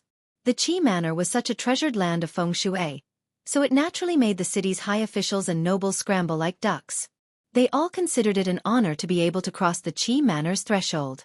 Regardless of their status and background, busybodies liked to judge by the time they entered the manor. For a time, the Qi manor's main entrance became a dragon's gate. This was an unprecedented grand occasion that hadn't happened even when Zhang Julu was in charge of the Shangshu province. However, this was also related to Grand Secretary Zhang's unreasonable behavior. Chancellor Qi, on the other hand, was completely different. Qi Yonglong didn't reject the luxurious mansion and silk bestowed by the emperor, nor did he reject the elegant book collection bestowed by his colleagues. There were people who roughly estimated that in less than a month's time, the Qi Manor's Iron Sword Zitherguts building had received no less than 80 books, all of which were paid per page, 1 gold per page. The Great Feng Dynasty's books were publicly acknowledged to be exquisite in paper, simple in style, and excellent in engraving. It must be known that the few most famous private library buildings in the world today were the result of several generations of the family's perseverance and extravagance. Red lanterns were hung high everywhere in the Qi Manor. Qi Yonglong had just sent off the Cave Abyss Pavilion's great scholar Yan Jieshi. He sat across from him and drank 2 jars of aged wine. At this moment, the old man who had come to the library alone seemed to be glowing with health. He wore a thick fur coat. The old man's figure was short and thin, especially in the north where men were all tall and healthy, so he seemed to be unable to bear the burden. The old man arrived in front of the bookshelf. Along the way, he didn't take another look at those priceless books. Instead, he pulled out a Bailiang local chronicle that Gu Jiantang had someone send over. The author was unknown. After the old man flipped it open, for some reason, he read those concise words. He only felt a wave of lonely indignation assaulting his face. The land of Lianglong, the winter is extremely cold, many clothes and skins. Although they have been damaged by rats, they are still hidden deep, all of them using thick fur as clothing. Every time there is a severe winter, the fingers will split the skin, freezing the bones for 1,000 li. The land is extremely high. The people of Lianglong can endure the cold and hunger, valiant, not fearing death. The noble, strong and lowly old are adept at riding up and down cliffs as if they are flying. They don't need boats to cross rivers, passing by floating horses, excellent in archery and hunting. Chapter 12:18. The old man dabbed in his saliva and flipped through the pages. He read a passage. They grow up on horses and are the most heavily armored soldiers. When mounted, they gather like the wind. When dismounted, they gather like herds. Everyone is a soldier. Millions of households in Liangdi. More than millions in Jiangnan. Those who own this place have the world. Their temperament is unyielding, and they would rather break than bend. Their hearts are fickle, and they are not enough to achieve merit. Those who do not have outstanding military achievements will not be able to seize merit. When my dynasty owns this place, we can control the northwest. It is only a matter of time before we ride our horses up north. When Beimang owns this place, in less than 10 years, we will be in Guangling. The old man unconsciously read this book written many years ago. His expression was sad. The old man already knew who wrote it. His disciple Sun Ping. Compared to Yuan Benshi and Xie Feiyu, he viewed Sun Ping as a scholar to whom he could entrust his legacy. The old man had never felt that anyone deserved to be envied by the heavens. It was said that one's talent was not recognized because one's talent was not high enough. Only his disciple Sun Ping was an exception. If Sun Ping had not died early, the old man believed that he would not have needed to get involved in this mess. Now, it was not just a puddle of muddy water. There were already signs of turbid waves rising to the heavens. No matter who got involved, it would be best for them to get both praise and blame. Feeling sad, the old man silently put the book back on the bookshelf. Very quickly, a steward of the residence came to report that an important guest had come through the back door through Commandery Prince Rong, Zhao Hui. The old man did not seem annoyed at all, and only said that he would be there soon. The steward originally wanted to remind his master that Commandery Prince Rong was one of the most important figures in the capital and could not be neglected. However, he quickly felt that his actions were unnecessary. Almost all of the aristocratic families in Tai'an City had sent people to visit the Qi residence. Commandery Prince Taiping Zhao Hui, as the younger brother of the previous emperor, had not visited because of his old age. Thinking about it, the guest this time was nothing more than a descendant of the old Commandery Prince's branch and was not worthy of his master's welcome. Thus, the steward left with a relaxed smile. Qi Yonglong, who did not have a moment to rest, walked to the main hall. He saw the backs of a few young people pointing at a pair of exposed feng shui stones outside the room. These were all good items left behind by the previous owner. They had been left behind because it was too difficult to move. Otherwise, this pair of huge stones from the Spring God Lake that were 2 people high could be sold for 400,000 taels of silver in the capital. The old man was not in a hurry to greet them. He walked over quietly, and when he saw their faces clearly, he smiled. They were all very popular people. Wu Shizhen, whose father was Wu Lingsu, was the former Verdant Gazelle Palace Lord. Now, he was the leader of Taoism in the north. Together with the Taoist master mansion of Longhu Mountain, the 2 Zen temples were personally sealed by him. When a man achieves the Tao, even his chickens and dogs will ascend to the heavens, let alone Wu Shizhen, the only son of immortal Wu. Wang Yuanran was the youngest son of Wang Xiongui, the minister of the Ministry of Revenue, who was known to have handled the most money in the Liang dynasty. Last time, Wang Yuanran annoyed a large group of descendants of nobles of similar status, and was forced by Minister Wang to kneel in the snow in front of someone's house to beg for forgiveness. After that, he was thrown into the Imperial College and had been quiet for almost half a year. Now, he was probably considered to have made a comeback. Other than these 2 popular young people, there were also 2 grandsons who had made great contributions during the Spring and Autumn War. Following Yan Zhenchuan's death in battle and Yang Xinqing's loss of power, the Yan and Yang families' foundations in Great Peace City had been shaken, and their vitality had been greatly damaged. The other families of generals did not feel the same way.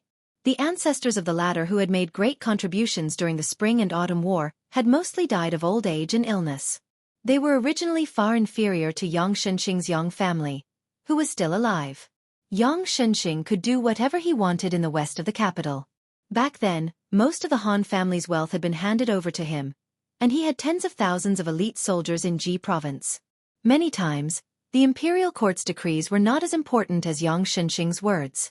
However, as long as Yang Xinqing lost his military power, then he would not just have a general's position, but the entire officialdom of Ji province would be turned upside down, and a large number of 4th and 5th rank local officials with real power would be freed up.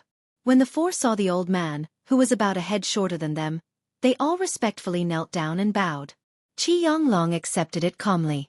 After they rose, he smiled and asked, "Other than waiting for me, this old man, you should be waiting for someone else, right? You kids don't have the ability to buy Prince Rong's face." Wang Yuanran was about to speak when a familiar laughter came from behind him.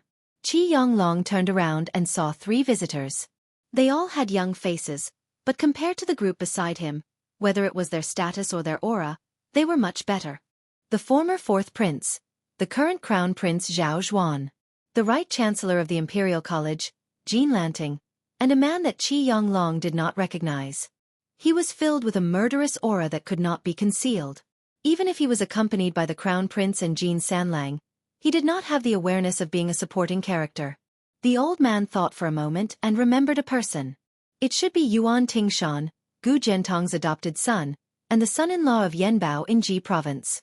The old Gu Lu of the Ministry of War once had a secret file that divided the upper and lower volumes according to age.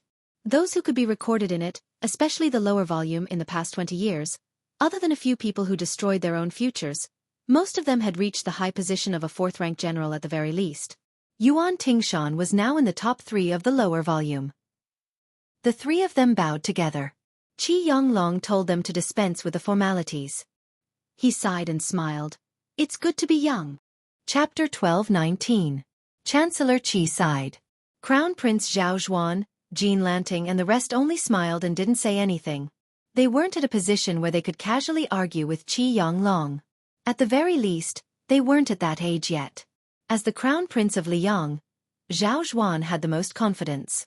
However, he revered Qi Yonglong the most because there was a huge mountain between him and the Grand Chancellor of Shangyin Academy. Among the group, only he knew about the master-disciple relationship between Qi Yonglong and Half-Inch Tongue. Furthermore, with Qi Yonglong's knowledge and experience, Wu Shizhen and Wang Yuanran would probably think about the situation in the capital and the world even if the old man casually mentioned that the weather was good today. Chancellor Qi looked around and smiled in relief when he saw that the youngsters he mentioned didn't reply. At this moment, Yuan Tingshan took a step forward and smiled. It's really good to be able to live to Chancellor Qi's age. Qi Yonglong looked at this young martial artist whose name shook the capital.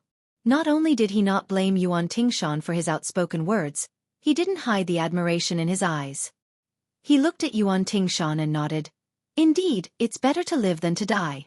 Especially for a battle general like General Yuan, who persevered at the border all year round.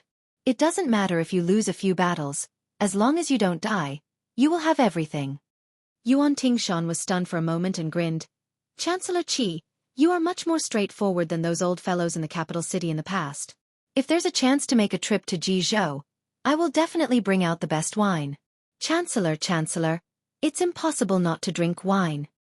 Zhao Zhuan's smile was warm and slightly helpless. Mr. Qi, don't lower yourself to the same level as this boor. Qi Yonglong waved his hand and smiled.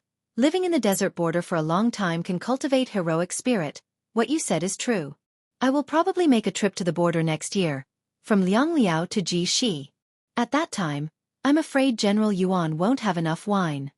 Yuan Tingshan chuckled. I've done a lot of shady business of killing the rich to help the poor at the border of Jizhou this year, but not a single copper coin fell into my pocket. However, if I want to treat Chancellor Qi to a few jars of fine wine, I think my salary is enough. Jean Lanting, who had been smiling cautiously the entire time, suddenly stopped smiling. He glanced at the Crown Prince and saw that Zhao Zhuan's face was calm, as if he didn't think that Yuan Tingshan would cause trouble with his words. Wang Yuanran and the others all admired this mad dog Yuan's unbridled behavior from the bottom of their hearts. The old man in front of them was someone the imperial court secretly invited to keep Grand Secretary Zhang in check. When speaking with him, who wouldn't cover their dirty buttocks with all their might, fearing that Qi Yonglong would have a bad impression of them. If that happened, they wouldn't have a chance to make a name for themselves in the imperial court for the next 10 to 20 years. For someone like Wang Yuanran, who could do whatever he wanted in the capital, not to mention Tantanon, even if he met someone like Yin Maochun or Yuan Gua, who called him uncle, he would still have to obediently tuck his tail between his legs and pretend to be gentle, courteous and thrifty. Qi Yonglong gave the seemingly heartless Yuan Tingshan a glance. Such a young and reckless hero had tormented the lifeless officialdom of Ji province to the point that it nearly broke its old bones. The reason Yuan Tingshan came to the capital was to bring a bramble and ask for punishment. If he still didn't come, perhaps even his foster father, Gu Jiantang, would not be able to keep his official title and military power. Yuan Tingshan had gone on a killing spree in the region of Ji province. Many of the tyrannical clans that had been rooted in the region for over 100 years were accused of treason and recklessness. They were executed first and reported later. Before the Ji province's governor, Qin Huchen, could report to the Ministry of War and the Ministry of Justice, Yuan Tingshan had their heads chopped off. If it were only 1 or 2 incidents like this, perhaps Qin Huchen would just turn a blind eye to it. He might even cover up for Yuan Tingshan, the foster son of Gu Jiantang. But after autumn came, Yuan Tingshan's tyrannical behavior became more and more serious. The marriage between Ji province and Ji province was closely connected, and the power of each family was intertwined. The so-called 12 families in Ji province married each other, and almost all the clan leaders were related by marriage.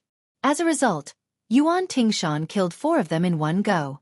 As a result, the border of Ji province was plunged into turmoil, and the imperial censor was impeached because of it. The general of Ji province and the deputy general who was in charge of the military affairs in Ji province were implicated. Not only were they severely reprimanded by the Ministry of War, it was said that even the emperor had started to pay attention to this matter. Finally, he shifted his solemn gaze from Guangling province to Ji province. Gu Jiantang, the great pillar of Ji province, paid no attention to this, and showed no sign of supporting this foster son of his. After that, Yuan Tingshan quietly came to Great Peace City, and somehow got on the Crown Prince's boat and came to Qi Mansion. As someone who was nicknamed Mad Dog Yuan, he must know that talking to Qi Yonglong was no different than talking to the emperor directly. And to a certain extent it was more tactful and more beneficial. The old man seemed to feel the heavy atmosphere around him. He laughed and patted Yuan Tingshan's shoulder. He didn't play dumb with this warlord of the border who was quite a bit lower in seniority, and said straightforwardly, "Since you flatter me that I, Qi Yonglong, am a straightforward person, General Yuan can also be straightforward. On this trip to the capital, you brought the entire dowry of Yenbao's daughter. You haven't even warmed it yet, and you're already using it to make connections. I heard that it's not very effective, and not many people dare to accept it. As for me, I'm not a high official, and I'm not afraid of losing it, so I can help you say a few words. I'm not entirely helping you, but in the end, I'm just going with the flow and helping you resolve your urgent situation. There shouldn't be a problem. However, General Yuan, you have to consider the crux of this matter yourself. Otherwise, if it happens again and again, no one is willing to waste their face and incense for nothing. On this point you can learn from the king of Bailiang back in the day." Yuan Tingshan couldn't help but sneer at Qi Yonglong.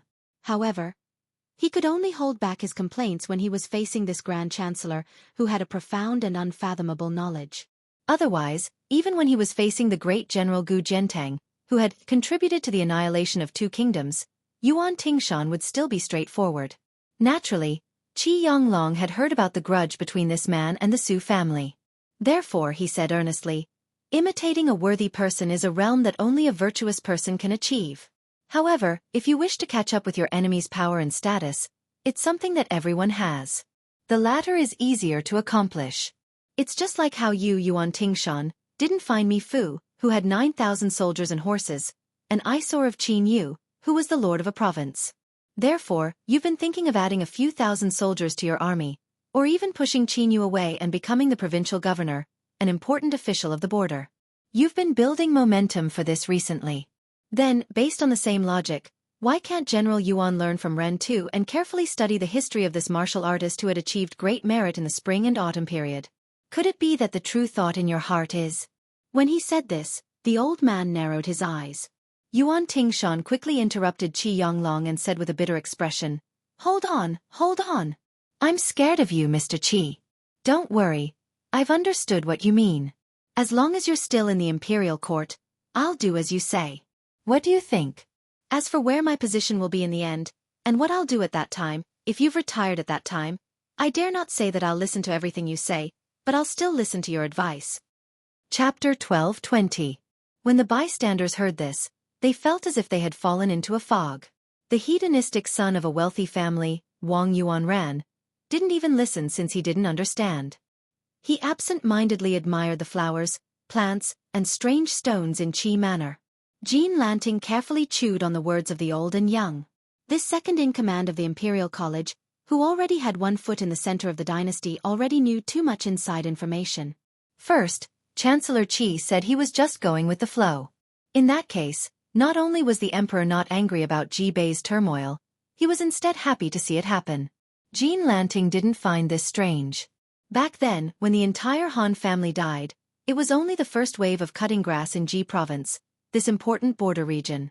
What followed next was probably the second wave. Second, Chancellor Qi revealed that there would be a patrol of the entire eastern border in the near future. Perhaps the two Liao were dissatisfied with the imperial court's suggestion of having an assistant minister of the Ministry of War patrol in place of the Son of Heaven, so there was some backlash. There was an urgent need for an important figure with even higher authority than a third-ranked assistant minister to pacify them and set down the rules first. Then, in the future, the assistant minister patrolling the border, supervising local military affairs move could be followed. Jean Lanting even thought further. Assistant minister patrolling the border, right now, it was only the Tu Liao. Could he take an even bigger step and expand the border to Bailiang in the western border and southern Tangpath in the southernmost territory? Third, the elder wanted Yuan Tingshan to learn how to kill Su Shao. Did this mean that the imperial court, which had previously bestowed the posthumous title of Wu Li, was starting to change its direction when Bei Mang invaded the south? Did they want to add some good reputation for Su Shao in official history? If this really was the case, then Jean Lanting couldn't continue to oppose the imperial court at this time. Jean Lanting subconsciously stared at the pile of feng shui stones that seemed incomparably ugly to him. He suddenly felt that he was no longer that fledgling who had just entered the capital. He didn't dare to claim that his wings were fully grown, but he had more or less figured out the hidden context of the Liyang dynasty. In the future, as long as he followed Qi Yonglong's words and went with the flow, why would he have to worry about not leaving his name in history? Why would he stay in seclusion in a small imperial college for the rest of his life? Eternal Emblem Spring. That was the 20-something years of peace and prosperity Grand Secretary Zhang and Tantanon worked together to create. Then in his hands, wouldn't he be able to create an even greater, auspicious symbol spring? He was still young, only in his early 30s. As long as he paid attention to his health, he could at least live for another 40 years. It was definitely not a delusion to serve 2 or 3 emperors. When he reached Qi Yonglong's age, would the same scene repeat itself? A group of young men who had the greatest hope of ascending to the top of the imperial pavilion were standing outside the hall of the mansion and treating him as if he was a god? The old man probably felt that it was inappropriate for him to favor Yuan Tingshan too much. Therefore he turned around and chatted with Wu Shizhen. Little Zhenren Wu, great Zhenren Wu has been running around for the past year. A few days ago, your father came to our mansion as a guest. When I saw him, he was even thinner than this old man. Little Zhenren Wu, you should tell your father that health is more important than anything else. Wu Shizhen was immediately overwhelmed by this unexpected favor, hurriedly bowing deeply with his hands clasped in front of him, feeling both fear and pleasant surprise. He said excitedly, "My father has admired Sir Qi for a long time, privately saying that being able to work together with Sir Qi is his greatest honor. This youngster believes that even if my father loses a bit of weight, as long as it can accumulate a bit of good karma for the imperial court, it is also something that cannot be passed on." Capital's Song family originally had the great and young masters, their power overturning the literary scene. Now it was replaced with the great and powerful Wu family great and young masters, in charge of northern Dao sex affairs, using one surname to face another, standing on equal footing with Dragon Tiger Mountain's heavenly master manor. Great Peace City was just like this. When the elders left, there would always be new people quickly taking their place. Qi Yonglong dismissed this with a laugh, nodding his head. Then, he looked towards Wang Yuanran. This youngster was just given a look by this elder, yet he was already silent like a cicada in winter. Where was the arrogance and conceit he normally displayed when exchanging cups with his rogues? The elder sighed and said, "The newborn calf does not fear the tiger. This is a good thing for people who have nothing to lose. Wealth comes from danger. But if you young people of noble status are not afraid of anything, then you are harmful to the country. Yuan Ran, it is not easy for Minister Wang to become an official. Although you are not the eldest son and do not need to carry the burden of the family, you are the most loved by your father. It is also a good thing that you are afraid of this old man. It looks like the rumors in the capital that Tantanon is watching your actions in the Imperial College are not without reason. Yuan Ran, do not disappoint Huan Push's good intentions." Wang Yuanran was too busy trembling to understand what the elder was saying. He only nodded his head furiously, his face red. Crown Prince Zhao Zhuan saw Wang Yuanran's uneasiness and the corners of his mouth curled imperceptibly. Qi Yonglong then chatted with the 2 junior generals who were not much better off than Wang Yuanran. Then he smiled at Zhao Zhuan and said, "Your Highness, why don't the 2 of us walk around the fu?" Zhao Zhuan and the old man walked on the quiet stone path that was still shaded by greenery. Qi Yonglong joked, "Your Highness, your father-in-law just left and you're already following him. Did the father-in-law and son-in-law make an appointment in advance? What, you want to use your numbers to show off your power to this old man?" Zhao Zhuan said with an innocent expression, "Mr. Qi, If I told my father-in-law this, then wouldn't the scholar of Dongyuan Pavilion not be able to eat and sleep in peace? When my wife gets angry, it will be my turn to not be able to eat and sleep in peace. The elder laughed and said, Your Highness loves the country and the beauty, it's the fortune of the country. The two of them strolled for the time it took to brew a cup of tea.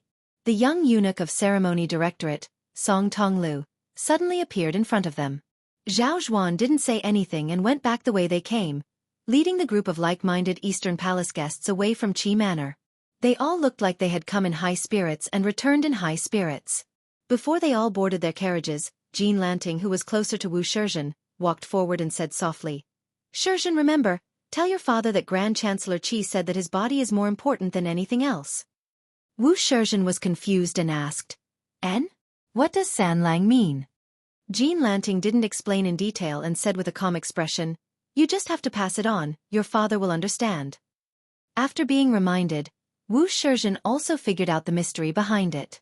His expression became solemn as he lowered his voice and said, San Lang, Wu Shizhen will remember this kindness. Jean Lanting waved his hand and walked into the carriage. Jean Lanting, who was now respectfully called San Lang by the nobles of the capital, sat cross-legged in the cabin of the carriage that he had purposely changed into. He stretched out his palms and tapped them lightly with his fingers, smiling deeply. It was unknown which wise sage had said that if the entire world was compared to a large net and those roads were the wires, then Great Peace City, which was the center of the dynasty, would be the starting point of this net. Whether or not one could be called an important official of the center didn't depend on what rank they were as an official, but on whether they had the ability to spin silk and weave a net. Jean Lanting felt that he already had this ability because he could influence many big shots of the dynasty and influence the direction of Sun Li. Even if it was still insignificant now, this situation that everyone knew about was not to be underestimated. Yuan Tingshan's trip to the capital didn't have much fanfare. Just like this visit to the Qi Manor, he had taken the crown prince's carriage along the way. The two of them sat in the same carriage.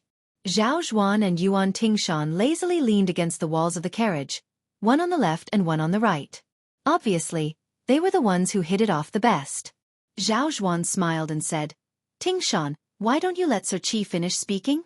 Yuan Tingshan touched the famous saber flood dragon tendon that did not come to him with any reward. His eyes were complicated. Zhao Zhuan closed his eyes and his smile didn't fade. Actually, whether you become Su Xiao or Gu Jiantang in the future, I don't care. Compared to my wise and powerful father, I'm far too lacking. Only in the matter of tolerance, I've won by a little. Yuan Tingshan sat up straight as sweat poured down like rain. Zhao Zhuan muttered to himself, The thick frost is fiercer than the blazing sun. It's a pity that the old farmers in the countryside understand this simple principle, but the smart people in the capital don't understand it. Chapter 1221. In the library of the Qi residence, Qi Yonglong looked at the middle-aged man who could not hide his fatigue and said sadly, Your Majesty, how can a bow that has been taught for 20 or 30 years not break? The emperor of the Zhao family smiled and said, It can't be helped. In the past, I didn't have you by my side to assist me. If you had entered the capital 20 years earlier, I might have been able to live for 20 more years. It's just that life is difficult, and I have accepted it. Qi Yonglong sighed softly and then said seriously, There's one thing I don't know if I should ask. The emperor nodded and said, Just as the previous secret letter said, there's nothing that can't be said and nothing that can't be done. Qi Yonglong asked, His Majesty can tolerate Tan Tonwing's wild and dissolute behavior, tolerate the drunken sleep of the yellow door guards when they're on duty, tolerate Zhang and Gu right under his nose, tolerate Bai Yan in front of him and Han Shengxian beside him, tolerate the two emperors, Jiangnan's literati discussing politics, and tolerate the scholars writing nostalgic poems. Recall the previous dynasty. You can never slack off on government affairs. In 20 years, you have accumulated as many as 9 million words. Why can't you tolerate a vassal king who lives in a corner and has no intention of rebelling? The emperor said bitterly, Mister, you know the answer. Are you afraid that I will make things difficult for Northern Liang? Qi Yonglong did not speak. His eyes were bright as he stared at the emperor of the Central Plains who had been ambitious since he was young. He did not have the achievements of the previous emperor who unified the world, but his ambition was greater. The emperor felt the simple and unadorned scholarly atmosphere in the library. He was very familiar with this kind of fragrance when he was young. He often tore apart books and played with his brother, Zhao Hang, who was the closest to him. On the other hand, he did not spend much time with his younger brother, Zhao Yi, who shared the same father and mother. The emperor was slightly absent-minded. Returning to his thoughts, he said calmly, "Don't worry, since the only person I can't tolerate is already dead, then Song Dongming of Deer City is still tolerable. If you want to ban the transport of grain and fully support Bailiang in resisting the Mang, I will listen to your advice. Tell the Ministry of Personnel and the Ministry of Revenue to stop making things difficult for Bailiang."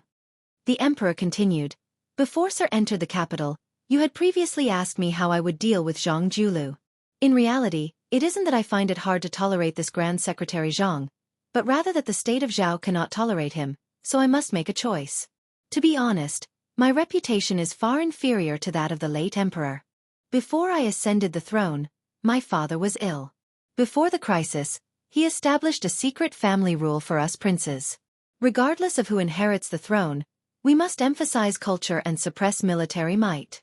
This is also the real reason why Zhao Heng lost to this humble one. He was too similar to the previous emperor. His military exploits were the highest among the 9 princes. If he sat in the north and looked to the south, he would be overlooking the world. Even if he exhausted the country's strength, he would still contend with Bei Mang. Back then, this humble one was still able to stop at a precipice, but Zhao Heng is destined to not be able to do so. I remember when he was young, he said that he wanted to use a jade axe in his hand to draw a border north of Bei Mang and south of Nanjiang. The Zhao family's son of heaven, who could no longer be considered to be in his prime, had his back to Qi Yonglong. He reached out a finger to touch an ancient text, saying helplessly, "When it came to this humble one's son's generation, the eldest son Zhao Zhuan lost to the 4th son Zhao Zhuan. This is also the reason. A person who claims to be an emperor cannot be without ambition, but he cannot be too ambitious either. It is just that. However, Zhuaner's reputation also lost to this humble one's father. Back then, it was already extremely difficult for me to keep the martial people in check. If Zhuaner wants to tame the civil officials, he will also have a long way to go. With or without Zhang Julu's group of civil officials, it will be completely different. Once this humble one dies, with Zhang Julu alive for a year, regardless of whether he is in court or not, Zhuaner will have his hands and feet tied year after year. Moreover, Zhuaner is born with the demeanor of an elegant scholar. His temperament is romantic. Many times, even though he knows that it is wrong, he will still be soft-hearted towards those scholars who hold swords and brushes. Scholars, even if they truly care about the world, once they are asked to do something that benefits the common people, they will often be unable to do anything. Ambitious but incompetent. Such a civil official, the higher his position, the more terrifying he was. Actually, during the debate between Sir and Chancellor Wang in Shangyin Academy, I am leaning towards the defeated Chancellor Wang. However, these words are not easy to say in this humble one's position. The Liang kingdom has already lasted for more than 200 years, but in this humble one's opinion, the birth of this dynasty is in the first year of Yonghui. Compared to the 400 years of Defeng dynasty, how is Liang different from a baby in swaddling clothes? Zhuaner is far from being able to sit back and relax as a prodigal emperor. This humble one naturally knows that there has never been a dynasty that has been passed down for thousands of generations. There will be a day when the world will no longer have the surname Zhao, and the top of the genealogy list will also change to another surname. The descendants of the Zhao family will have both good and evil posthumous titles in the future. However, this humble one hopes that both good and evil posthumous titles will do. It is always better to have more than less. When this humble one was young, I heard the Grand Tutor, who had yet to be abolished, telling history. When he mentioned the years of each dynasty, he always had a feeling that it was like a scholar taking part in a long or short imperial examination. However, the people taking the examination could be passed down by father and son. If someone's answer was outstanding, he would be favored by God, the main examiner. If someone's answer was muddled, something would be deducted. Adding and subtracting, when there was nothing left to be deducted, then the imperial family of the world would no longer have the qualifications to take part in the imperial examination, and thus a dynasty would come to an end. If we count from the time when Taizu founded Liang, I believe that compared to those ancestors, this humble one's governance is 80 to 90% better. I only lose to a few people, including Taizu, who had great talent and vision, and the previous emperor, who had a thorough understanding of people. As the emperor rambled on, his face glowed with a kind of morbid expression. For a long time, it was the emperor who bared his heart, while the old man listened attentively, occasionally smiling knowingly. In today's world, only Qi Yanglong could make the emperor of the Zhao family so happy. He suddenly smiled and said, "Sir, your 3 disciples, Sun Ping, Sir Yuan, and Sir Xie, have all wholeheartedly supported Li Yang. It can be said that the 4 of you, master and disciples, have supported half of our dynasty. You can say that your contributions are truly irreplaceable." From the way the emperor of the Zhao family addressed the 3 of them, it could be seen that he was close to Qi Yanglong and his 3 disciples. The time he spent with the scholar Sun Ping was the shortest, but he felt that they could call each other by their names. He addressed Yuan Benshi as Mr. Yuan out of sincere respect, and directly said Xie Feiyu's name, revealing a sense of casualness. Chapter 12:22. The old man waved his hand and said, "Compared to those legendary figures of the spring and autumn period, I, Qi Yanglong, became famous the latest. I'm also recognized as the most stupid scholar. When I was in my 30s, I was still wandering around Jianghu and accomplished nothing. But Zhang Julu and Huan Wen's mentor was already famous all over the world. And there was also that old guy from Gangnam-do who liked to raise cats. When they were in power, I could only watch from afar. I didn't even have the face to visit them. Speaking of my disciples, on the surface, I seem to be the proudest. However, if you really want to compare them, one is Zhang Julu, who has shown his talent, and the other is Huan Wen, who is clumsy. Of these 2, Huan Wen is on the same path as me. In the end, he can't escape the conventions of the secular world. As for my 3 disciples, although each of them can surpass their master in some way, compared to Zhang Julu, other than Sun Ping, who has lived for 20 more years, the other 2 can't compare to him." Qi Yanglong sighed and said, "Zhang Julu is the only guy who can be called a genius of the world alongside Huang Sanjia. Everyone says that he's just a tinkerer from Liyang. Hey, I underestimated Green Eyes. This time I came to the capital, I didn't have the intention to start over. On the contrary, many of Zhang Julu's actions had to be too rigid, so I had to fix it. I'm the tinkerer. If it weren't for Zhang Julu, I wouldn't have been able to do anything. I would have stayed in Shangyin Academy for the rest of my life, doing the bullshit knowledge that no one cares about after a few generations." The old man looked at the emperor of Zhao family, stretched out his hands and laughed softly. "Your Majesty, you're a good emperor. There's no doubt that you're talented and intelligent, but you still insist on making up for it with hard work. I dare say that in today's world, there's only an evaluation of generals. If there's an evaluation of emperors, in the past 1,000 years, starting from the great Emperor Qin's reign and counting the next 1,000 years, you can be ranked in the top 10. The emperor was stunned for a moment, then laughed and said, "I can also get a similar evaluation of the top 10 masters in the world?" Qi Yanglong also laughed and then nodded heavily. The emperor walked to the window of the Iron Sword Guqin Library, and looked up to see a flock of pigeons flying across the sky of the capital. He vaguely heard the sound of pigeons chirping. He asked self-deprecatingly, "Sir, is it that I'm about to die, so my words are also kind?" For the first time, Qi Yanglong didn't know how to answer. The emperor muttered to himself, "How good would it be if Su Xiao didn't have a son? Otherwise, that young man would die early in the Jianghu, but at the same time leave behind an heir. Then, I won't be stingy to give Su Xiao the greatest title, give that young man a hereditary title, and invite Su Xiao's grandson into the capital to enjoy the special treatment that even surpasses that of Zhao Jialong's descendants. As long as the Zhao clan rules the world, the descendants of the Su clan will enjoy a day of prosperity." Qi Yanglong was silent. Qi Yanglong answered slowly, "Decentralization. Completely breaking up the local forces. But this has to wait until the world is unified. When the time comes and Beimang is annexed, according to the current system of Liang's 4 major prefectures, counties, and prefectures, the head of a Dao is just a civil and military division between the Jidushi and the Jingshi. As long as the Jidushi completely overpowers the Jingshi, he will be no different from a country's monarch during the spring and autumn period. Liang has suffered the calamity of being separated by the military. We must not repeat the same mistake. Especially after taking over the northern Mang, in addition to the original 14, there would be a total of more than 24 provinces. It might seem like a lot, but at the present level of postal stations, except for the hinterland of the Central Plains, most of the provincial governors and governors were far away from the emperor. The establishment of the Dao level was originally a temporary establishment, and it would be abolished later. Not only that, the 30-plus provinces in Liang now had to be further divided, with some large counties singled out as provinces. Under the premise of maintaining the civil and military co-governance and the checks and balances between each other, there should be 80 provinces in the world in the future. Moreover, the provincial governors and generals of each province had to be rotated every 4 to 6 years. During the rotation, they had to go to the capital to meet the emperor. There won't be too much resistance when this is implemented. After all, when the time comes, the civil and military heads of a prefecture will have real power and their official ranks will be high. Everyone will be happy to see this happen. Even if some of the current jingshur and prefectures are resentful, they won't be able to resist the urging of their subordinates. If they dare to go against the trend, they will be digging their own graves.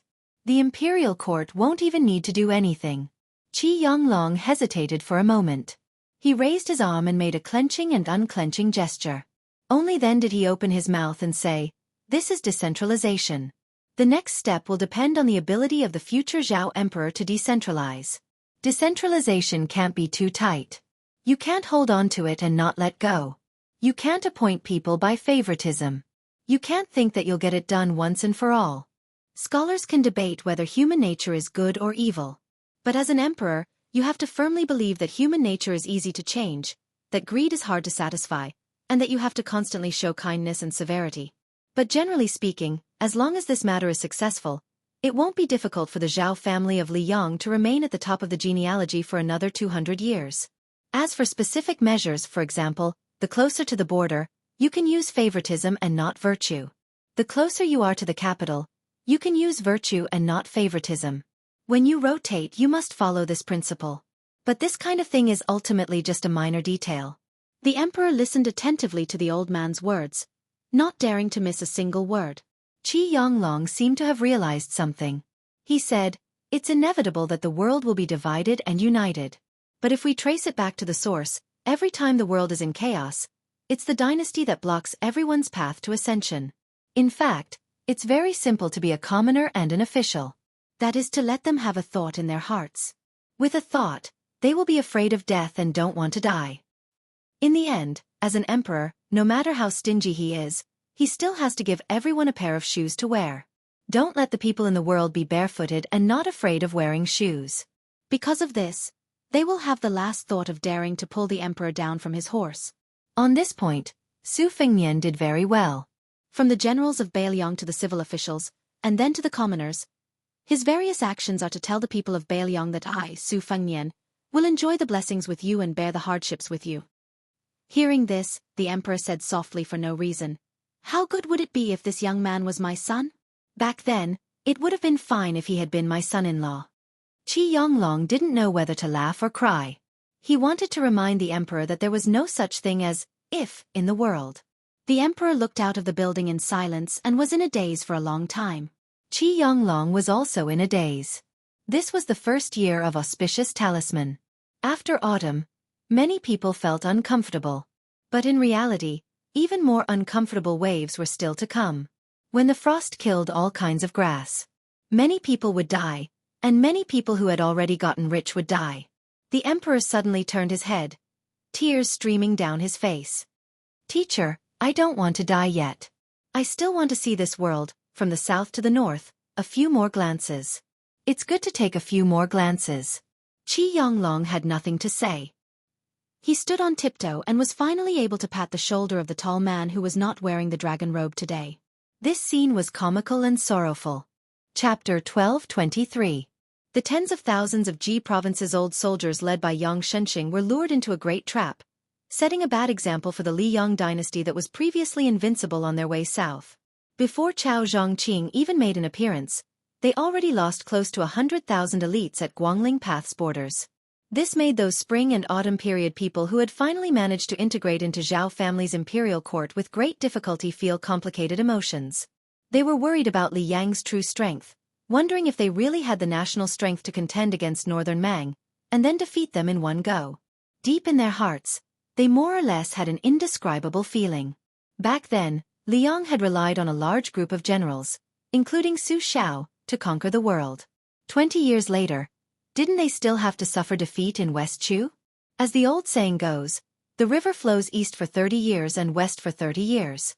The Central Plains had been stable for 20 years. It was about time. Could it be that the sky was really going to change? After Yan Zhenchuan's army was completely wiped out, the nominal commander-in-chief of the southern expedition, Lu Shengxiang, was still suffering. Although he had not been reprimanded by the emperor, he still had very little military power. It was difficult for him to leave his tent. He was not even as good as another veteran general who had meritorious service in the spring and autumn period.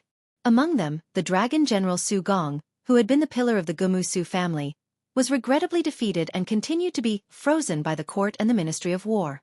Probably to compensate this valiant general, there was a rumor in Tai and city that Su Gong was expected to be appointed as assistant minister of the Ministry of War to patrol the two Liao provinces.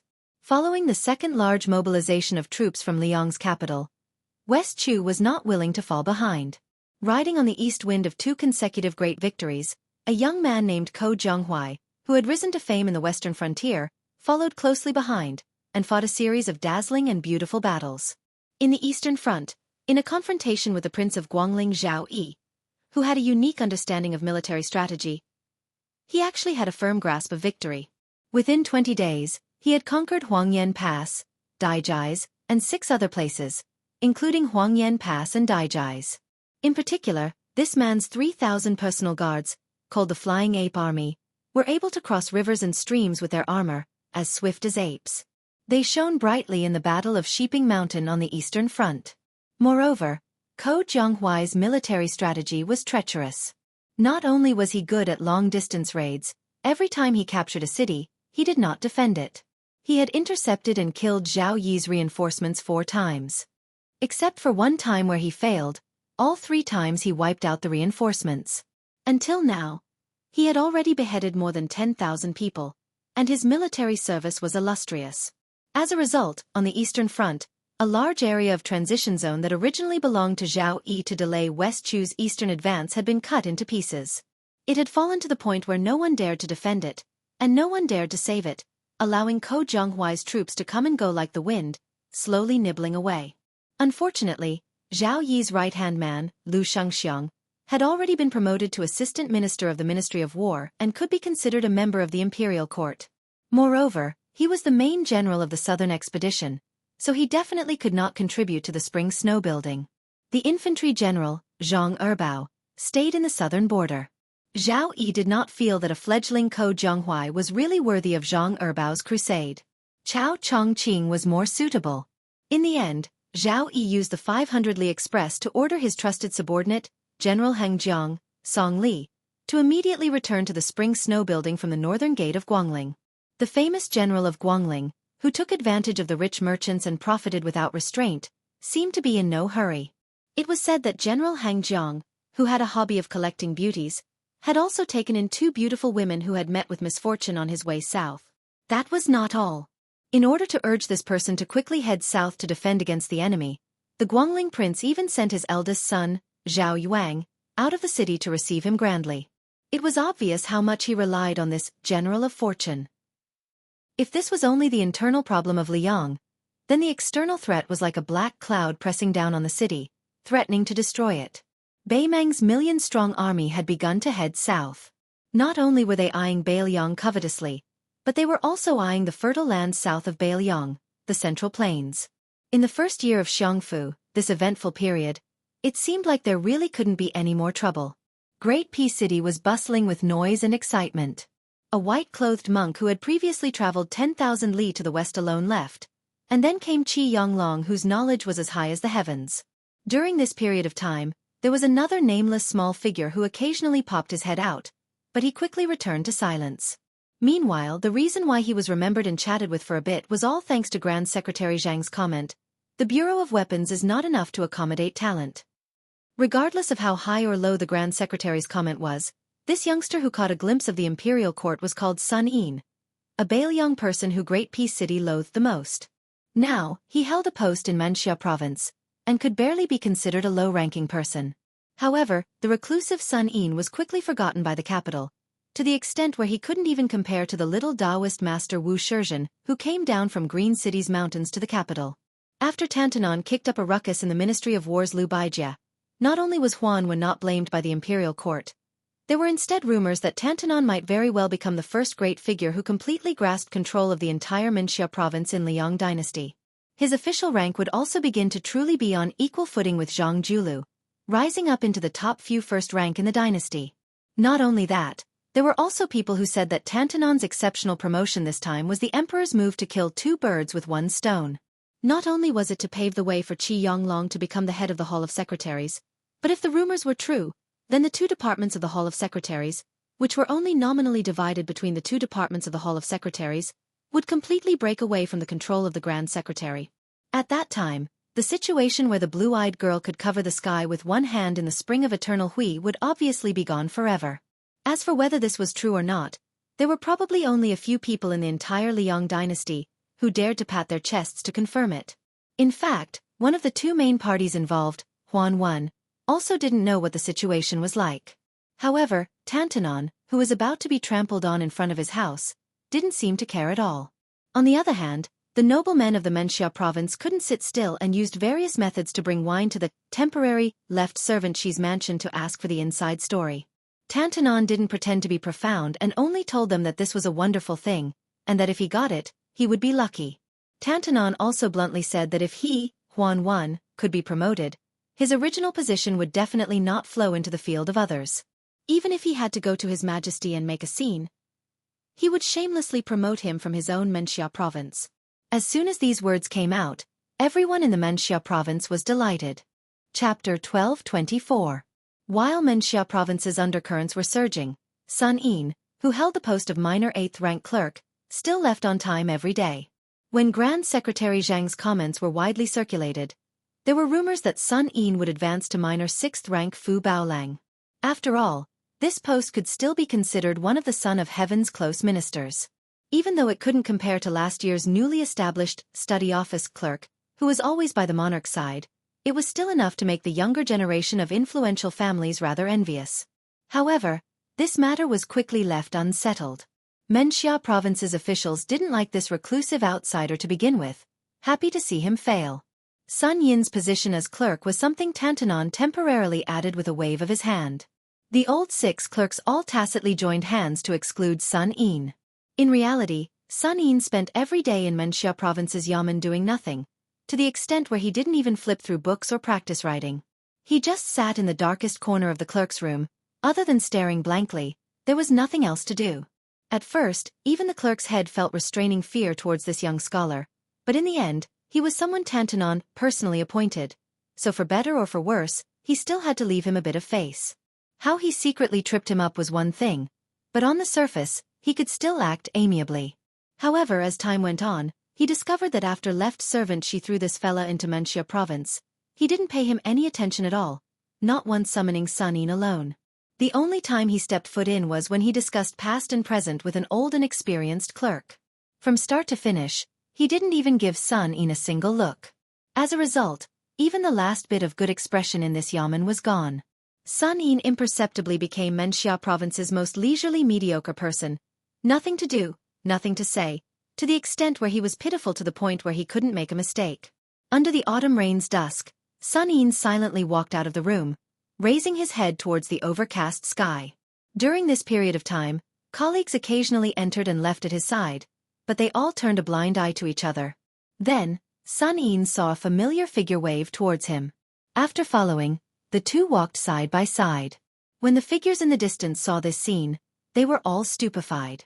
Under the curtain of rain, Tantanon was actually holding an umbrella for a youngster. Yet, that young student who didn't know the immensity of heaven and earth could actually be so calm. Sun Yin opened his mouth and said, "I heard that the Grand Secretary is holding a family banquet today. Is left servant she going to freeload? Aren't you afraid of being rejected?"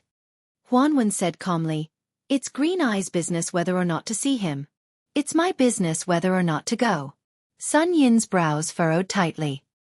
He hesitated for a moment and then said, "Back then, the study in the palace was set up to deal with the Zhang and Gu huts. If there is another head of the secretariat, we will have a falling out."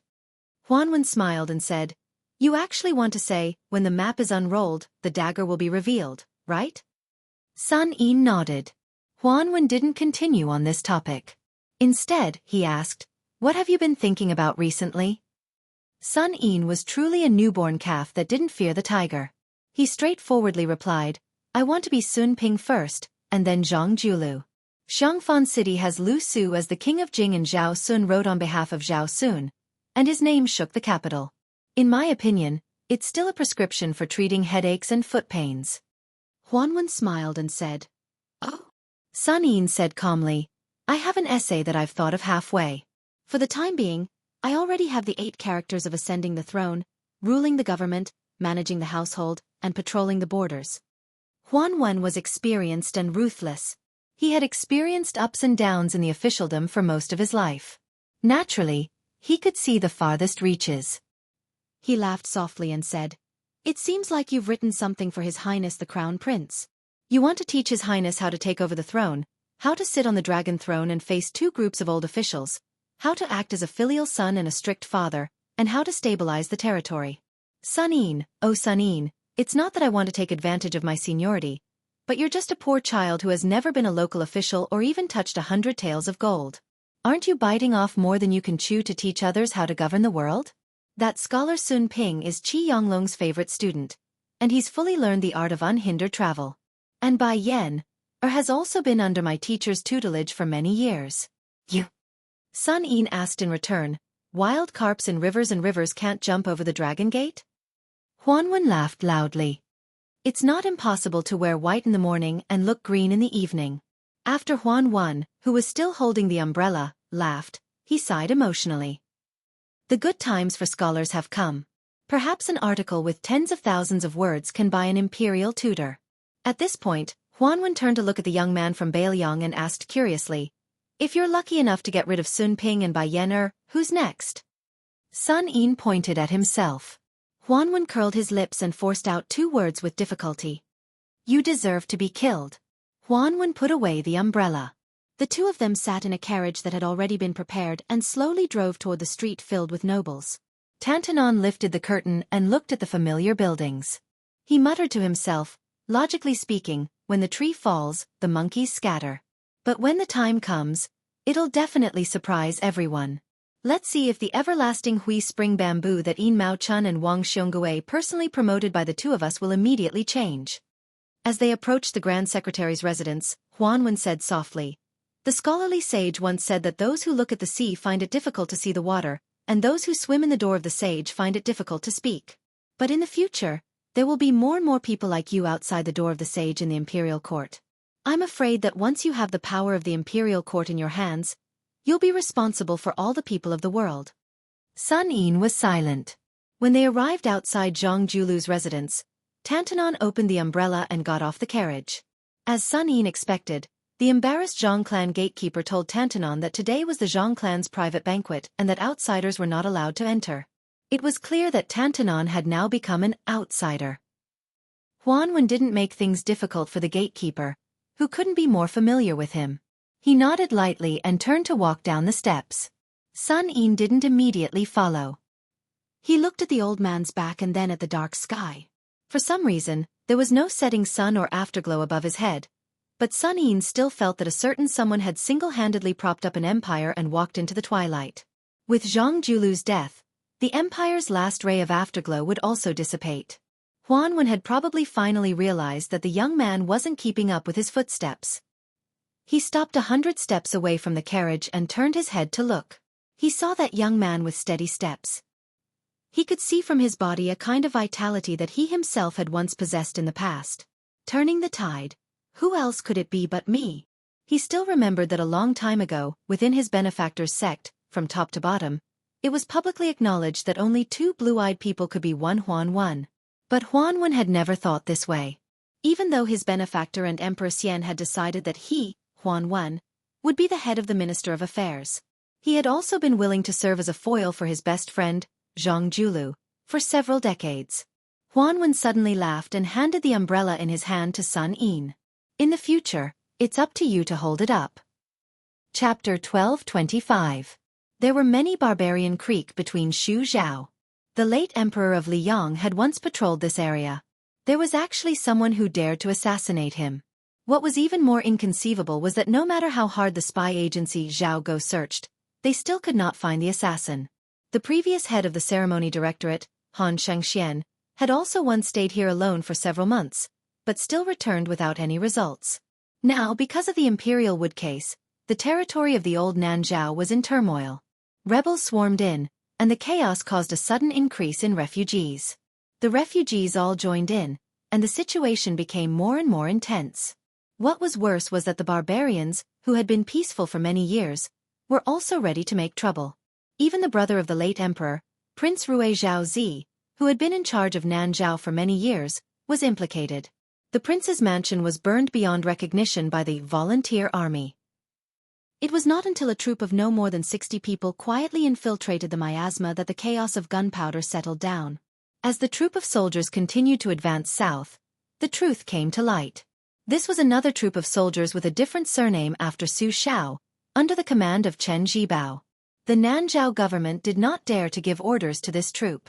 They could only secretly report to their superiors. The post was sent to the capital, and after the report reached Great Peace City, it was completely lost. The Southwest Army, who had waited bitterly to no avail, simply turned a blind eye. Fortunately, the 60 or so people did not disturb the people, nor did they have any dealings with the government. Along the way south, with less than 100 people, they exterminated 16 barbarian Creek tribes of various sizes that took advantage of the chaos. Their power was not to be underestimated. In the end, only the Xiaoxi remained, and the Zhou family of Longxi met a tragic end. More than 600 people, including the old, the young, the women, and the children, were all killed.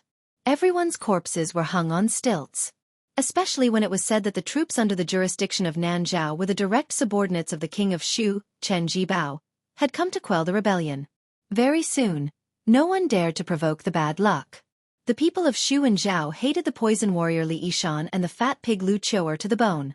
Although at that time, the villain Chen Zhibao was only watching coldly from the sidelines, but in the eyes of the people of Shu Zhao who were afraid of being killed, let alone Chen Zhibao, who was once the minister of war, as long as they came from the old 3 provinces of Beiliang, they would not dare to provoke them.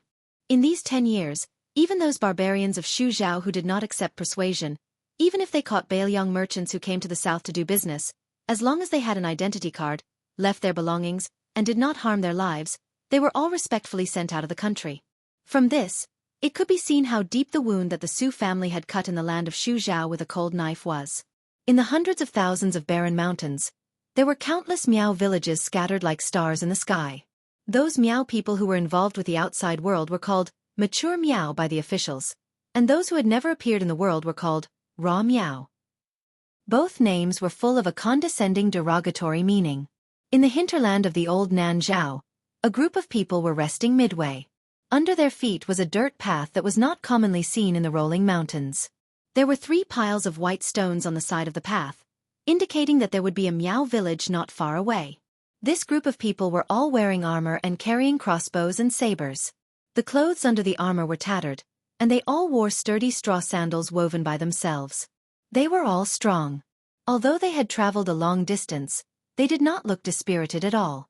Their eyes were especially sharp, like eagles patrolling the mountains. Next to the pile of stones stood a handsome man who looked to be in his early 30s.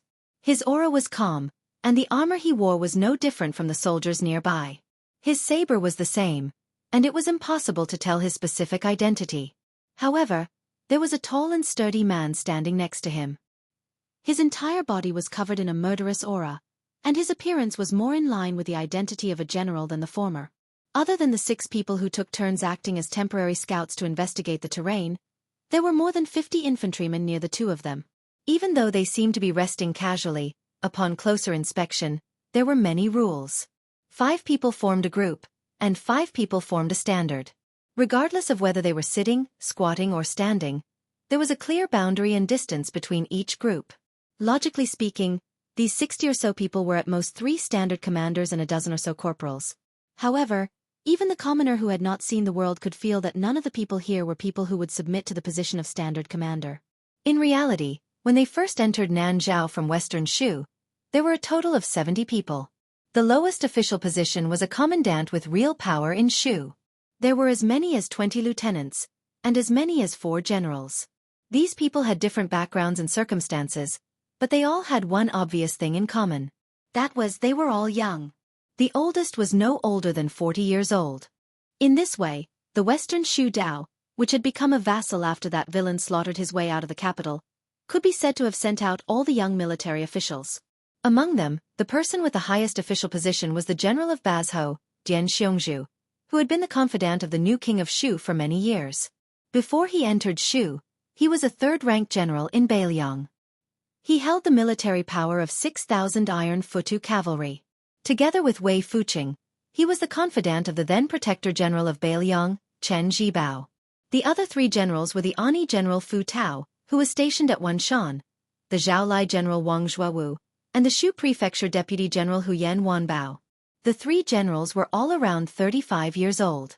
Their titles were not flashy but useless. Fu Tao was the prince consort of the fallen Western Shu. Wang Zhuawu was a descendant of the old southern Tang who had moved into Shu. Huyan Wanbao was a native of the barbarian tribe. His brother, Huyan Baobao, was the only fierce general that the Western Shu Dao could bring out to compete with Lu Shengxiang.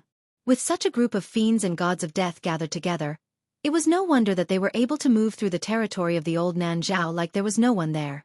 After more than 40 battles, large and small, only 8 people had died, and 2 of them had died of illness. However, other than that time when they encountered the 3,000 rebels who had fled to the border, Dian Xiongnu and the other 3 generals had personally gone out to kill the enemy. Other than that, they had only looked on with folded arms. Even if the news of the military merits and casualties of this group of soldiers and horses were spread out, it was believed that no one would believe it. Dian Xiongnu, whose hair was disheveled like a lion, gritted his teeth and said angrily, "According to the spy report that Zhao Go gave us, that Western Shu bastard surnamed Su has been hiding in the stronghold up ahead these days. When I catch him, I must peel off his skin and pull out his tendons to prevent him from daydreaming about reviving his country." Chapter 1226. When Dian Xiongzhu was talking to himself loudly, no one interrupted him, which made the former Beiliang's 4 fangs even louder. During this journey, Wei Fuqing, Master Wei, had to stay behind in Shishu Dao to preside over the overall situation. Che Yi, that little northern barbarian, also had to stay behind in the territory to enjoy a comfortable life. Only he, the old minister, had the most difficult life. Clearly, there were people he could kill, but he still had to obediently hold back and not make a move. What was the difference between this and having a little girl take off her clothes and flirt on the bed but not being able to eat? During the march, he had to not touch a drop of wine. It was even more impossible to find a tender and beautiful woman to relieve his lust. Dian Xiongzhu was about to suffer internal injuries from holding it in. However, even if he was the second-grade general with the most powerful military power in Shishu, even if he was the minister supporting the dragon, who followed the new king of Shu into Shishu, he still did not dare to violate the military order. At this moment, 2 scouts who were not patrolling in the direction of the Miao stockade returned with a boy and a girl. Dian Xiongzhu's eyes widened.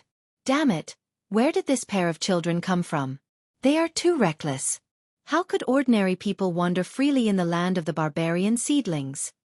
However, although Dian Xiongzhu had always been teased by Wei Fuqing that his head was kicked by a horse when he was young, he was not really stupid. After a few more glances, he could see that the 2 children were not ordinary. The boy was bald and wore a kasaya. Obviously, he should be a monk from the Central Plains. As for the style of the kasaya, Dian Xiongzhu could not figure it out. Anyway, although it looked shabby, it had the temperament of an eminent monk from a big temple.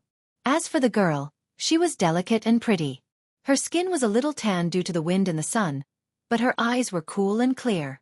Although Dian Xiongzhu was addicted to martial arts and killing, he was not a notorious general. In those years in Beiliang, there had never been any cases of bullying men and women.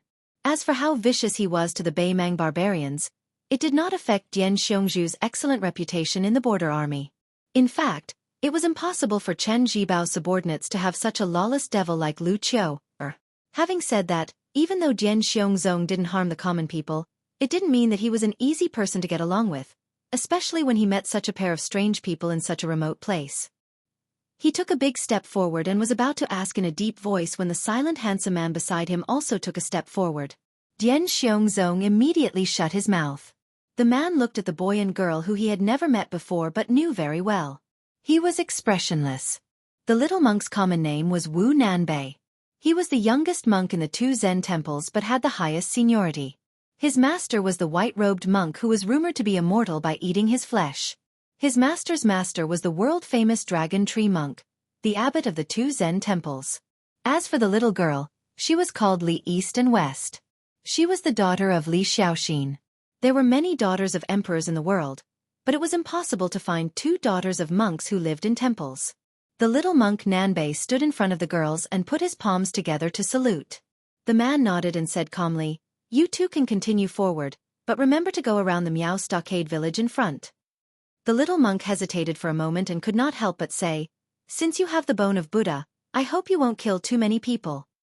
The man just smiled and did not say anything. When he raised his arm, the foot soldiers and small squad leaders, who were ready to draw their swords to kill at any time, let go of the hilts and took the initiative to make a path. Wu Nanbei and Li East and West passed through the formation. The latter turned to look at the man out of curiosity. The little monk quickly pulled her sleeve and quickened his pace. After walking for half a mile, Li East and West blinked and asked, "Who is that guy? Is he the leader of the Nanzhao army? Although his armor is ordinary, he looks quite formidable. His subordinates are much stronger than the previous batches of Nanzhao Dao soldiers we encountered before." The little monk shook his head and said, "I don't know, but that man is really powerful." She suddenly smiled brightly and her eyes narrowed into crescents. "How powerful? Is he more powerful than my father? Is he more powerful than Su Fengnian?" The little monk thought for a moment and still shook his head. "I don't know." The little girl rolled her eyes and said, "Stupid Nanbei, if you were in Jianghu, you would definitely be laughed at and called ignorant monk." The little monk laughed mischievously. "Stupid Nanbei. We have an agreement. I will only accompany you to Beiliang to see Su Fengnian. We will leave after seeing him." "Yes. Actually, it doesn't matter if you take a few more glances. Sigh. My mother used to point at a woman who went up the mountain to burn incense just to peek at my father. She said that woman had high cheekbones and could kill her husband without using a knife. Stupid Nanbei. Do you think my cheekbones are high? I have never seriously looked at other women. Do you have high cheekbones? You shouldn't have high cheekbones, right? Tisk tsk, that's right. Last time on the streets of Wuping County, your eyes were about to fall into that woman's chest. How could you care about her face? Amitba. Thing, you've said this more than 80 times. Actually, I just happened to glance at that benefactress, but I really forgot about her after just one glance. It's absolutely true. A monk doesn't lie. The most annoying thing is that you baldies keep repeating, Amitba, all day long. Stupid Nanbei, let me ask you, before I heard the disciple of the abbot's disciple from our neighbor, the little baldy's disciple of the big baldy's disciple of the old baldy's master, he said that reciting Ksitigarbha Bodhisattva in an instant is better than reciting Ksitigarbha Bodhisattva in 100 tribulations. And reciting Ksitigarbha Bodhisattva in one great tribulation is not as good as reciting Amitba. Hey, I have not become a Buddha yet. I don't know. Then tell me, if someone asks you about this Dharma, what do you think? If that's the case, I will only say what is in my heart. I will say that Amitba is already full of fruit and transcends all positions. However, Bodhisattva does not belong to the land of Buddha and is not full of fruit. However, this does not mean that there will be a great difference in merit if you recite the two separately. Master said that Buddhism is not the same as officialdom. It does not pay attention to the size of one's backing. It is about being free. Tathagata Buddha, Tathagata Buddha, Tathagata Buddha, Tathagata Buddha. Doesn't that mean you did not say anything? Ha! The 2 Zen temples had 2 Zen. The little monks of the north and south only had 1 Zen. Buddhism emphasized 3 conversions. Conversion to Buddha, conversion to Dharma, and conversion to monks. However, Wu Nanbei felt that he had one more conversion. North and South converted to East and West. Wherever she was, that was his land of Buddhism. Then he felt a little guilty. It had been a long time since he bought rouge. The little monk touched his bald head and frowned. He sighed softly. He probably could not become a Buddha in the eyes of the world. Chapter 12:27. Dian Xiongzong looked at the beautiful scenery of the Miao Stockade village. The terraced fields spread up the mountain, the green water at the foot of the mountain like a ribbon, and the stilted buildings were clustered together. It was hard to imagine that this was the scenery that the Central Plain scholars talked about. However, Dian Xiongzong was a rough man. Moreover, He did not come all the way south to enjoy the scenery. He had seen dozens of such isolated stockades, and many of them had been turned into ruins by the knives of his subordinates. Dian Xiongzong looked back at the silent army behind him and grinned, revealing his yellow teeth that spoiled the scenery. He withdrew his gaze and carefully looked at the general standing beside him. In today's world, there were countless meritorious generals, and there were even more in the Bailiang army. However, in Dian Xiongzong's mind, there were only two people who deserved the title of general. The great General Su Xiao had passed away, and the only one alive was the one beside him. As for Gu Jiantang, Lu Shengxiang, and the others, they were just passable. The old men like Yan Zhenchuan and Yang Shenxing were even worse. Dian Xiongzong withdrew his thoughts and did not give orders. Since leaving Shu, more than 60 people had developed enough tacit understanding and should have known what they were doing. Moreover, not to mention King Fu Tao, Wu Huyen, and Bai En, who were real high-ranking generals, none of them were really ordinary soldiers. Any one of them was a person who could not be underestimated in the officialdom of Shu. Before leaving Shu, there were also some fearless troublemakers who were unruly and difficult to tame. Weren't they also convinced that they were more obedient than his wife? Along the way, from the initial mutual suspicion and contempt, to the end, everyone took the lead, everyone was wounded, and everyone regarded each other as fellow soldiers who could exchange their lives. It seemed unimaginable, but Dian Xiongzong was not surprised at all because this was the invincibility of the person he followed. That person's military strategy had always been very simple. It was nothing more than two kinds of generals and soldiers. He had not been in Shu for long, so he did not go around buying people's hearts and building relationships. He just pulled this group of young and strong generals, who he privately said were not yet terminally ill, to the chaotic territory of the old Nanzhao to harvest people's heads and teach them how to kill people with their own hands. Finally, when they were free, they could figure out how to lead troops to kill people in the future. Dian Xiongzong had followed him for many years. Logically speaking, he understood all the principles. Even if it was a military book that he had personally written, he could still brace himself and recite a few thousand words. However, he was exactly the same as all the direct subordinates under his command. He knew what to do, but he could not do it well. Dian Xiongzong sometimes drank and chatted with Wei Fuzi, who liked to babble on and on about profound and unfathomable words. Over time, Dian Xiongzong was too lazy to think about it. In any case, he only believed in one point. Following the general to break through enemy lines and kill the enemy, his side would only win the battle without any suspense. The difference was only the size of the battle results. Probably sensing that Dian Xiongzong had been staring at him for a long time, that person turned his head and cast a questioning gaze. Dian Xiongzong, who was now the commander-in-chief of the Western Shu army and also the general of Bazhou, chuckled and asked, "General, that boy surnamed Su is, in any case, the dragon son of the previous emperor of Western Shu. He must have masters protecting him at his side. How about letting me make a move to satisfy my cravings?" That person smiled, neither agreeing nor refusing. Dian Xiongzong immediately blushed. He knew that this idea was definitely dashed. Moreover, he did not have the courage to continue pleading. The general had always been like this. The rules he set could not be broken even by the heavenly emperor. During this training, other than the soldiers and the people like them who had temporarily become pawns, the general himself had never made a move, regardless of whether the battle was good or bad. But then again, if the general was willing to make a move, what could those people do? Thinking of this, Dian Xiongzong's heart was somewhat resentful. Let's not talk about how much of the #1 in the world title that you snatched from Wang Xianji's hands. Do you really think you can withstand the iron hooves of the Beimang coming south? Dian Xiongzong seemed to have forgotten that if someone had told him that His Royal Highness could become a martial arts expert, he would rather believe that he was a woman who could give birth to children.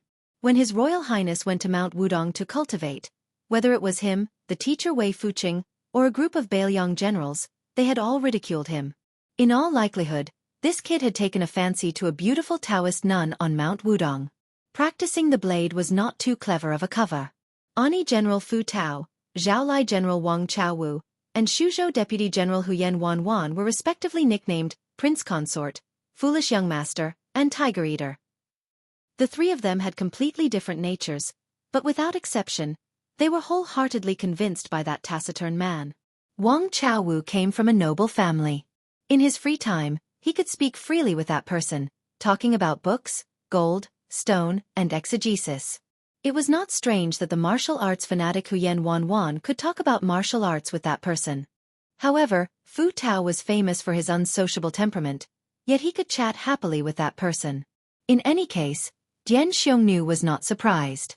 The general seemed to have never lost a battle in his life. On the battlefield, the Liang court and common people all knew of his military exploits. In the field of love, wasn't it the same?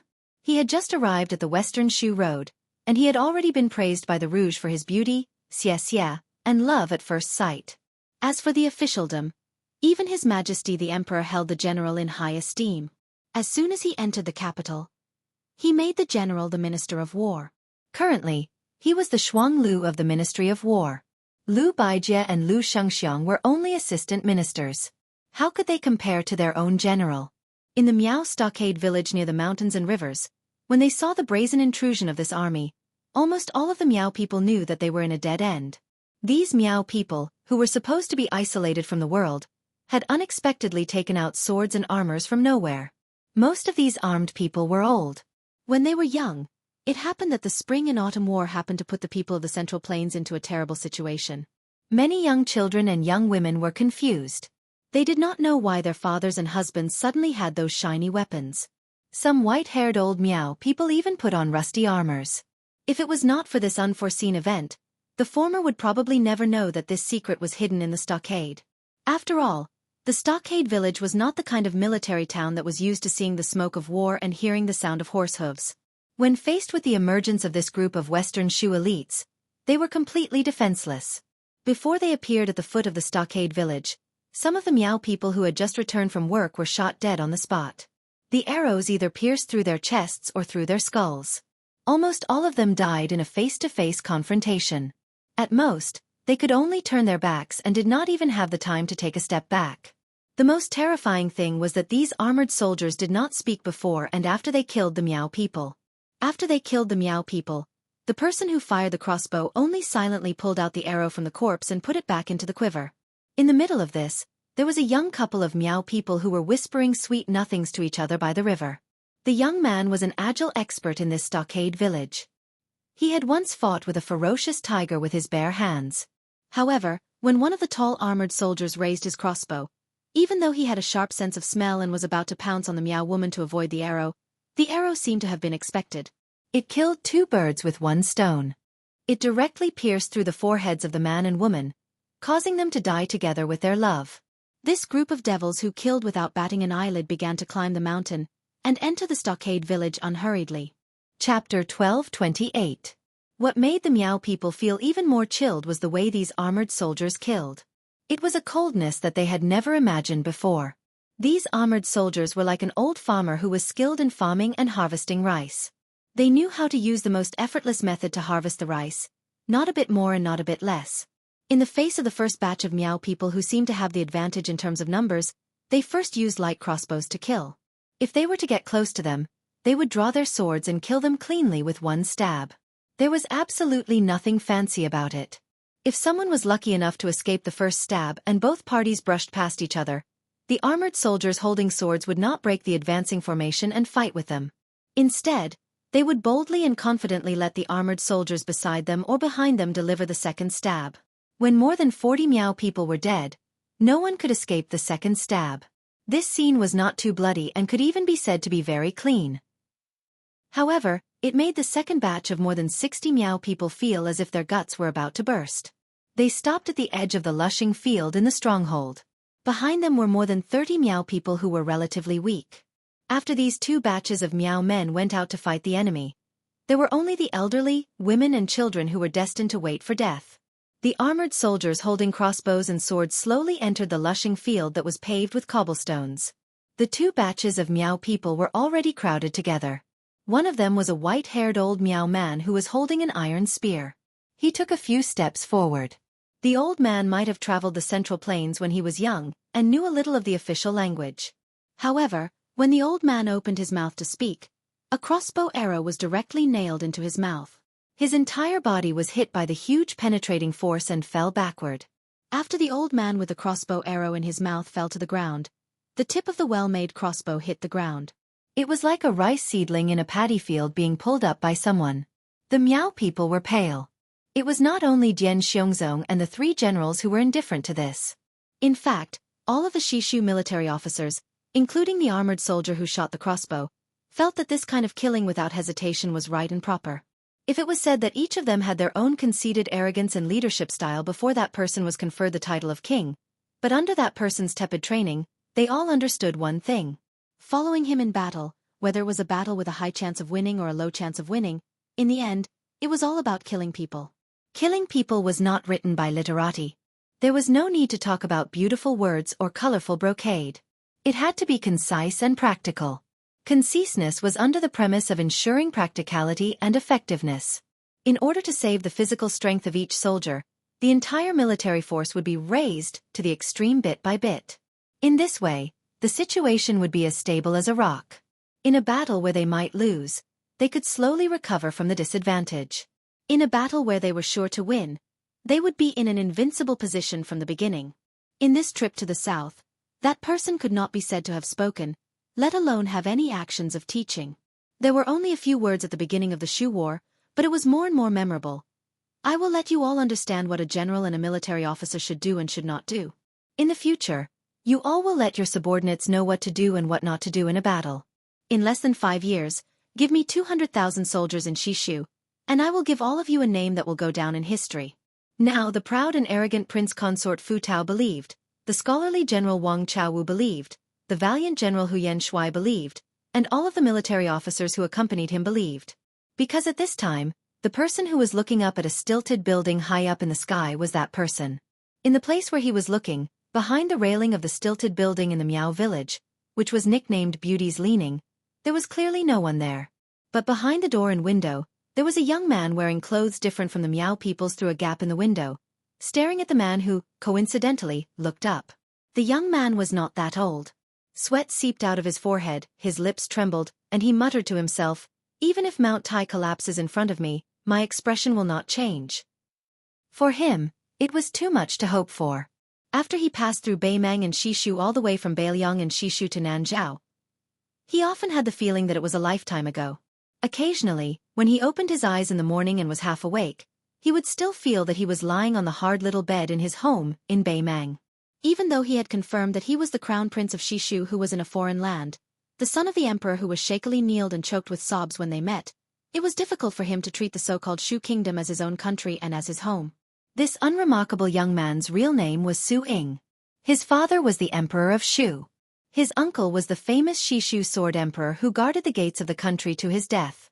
However, in the end, he only felt that calling himself Su Su was a bit easier to say, and also a bit more relaxed and comfortable. He was just a small figure who spent his days wandering around that small city in northern Mang, daydreaming that even he himself felt was comical. So after he came to Nanzhao with her, other than reluctantly socializing with those old nobles who were unreachable a decade ago, he liked to take her outside to relax and breathe. She, who was blind, never refused. She carried the guqin and walked the Jianghu with him, the Jianghu in his heart. He said that he wanted to be a hero the most in his life. She said yes. Then she personally helped him buy a peerless sword that a hero should have. She helped him dress up like a son of an aristocratic family. She taught him how to speak when he was doing justice and how to pretend to be an expert.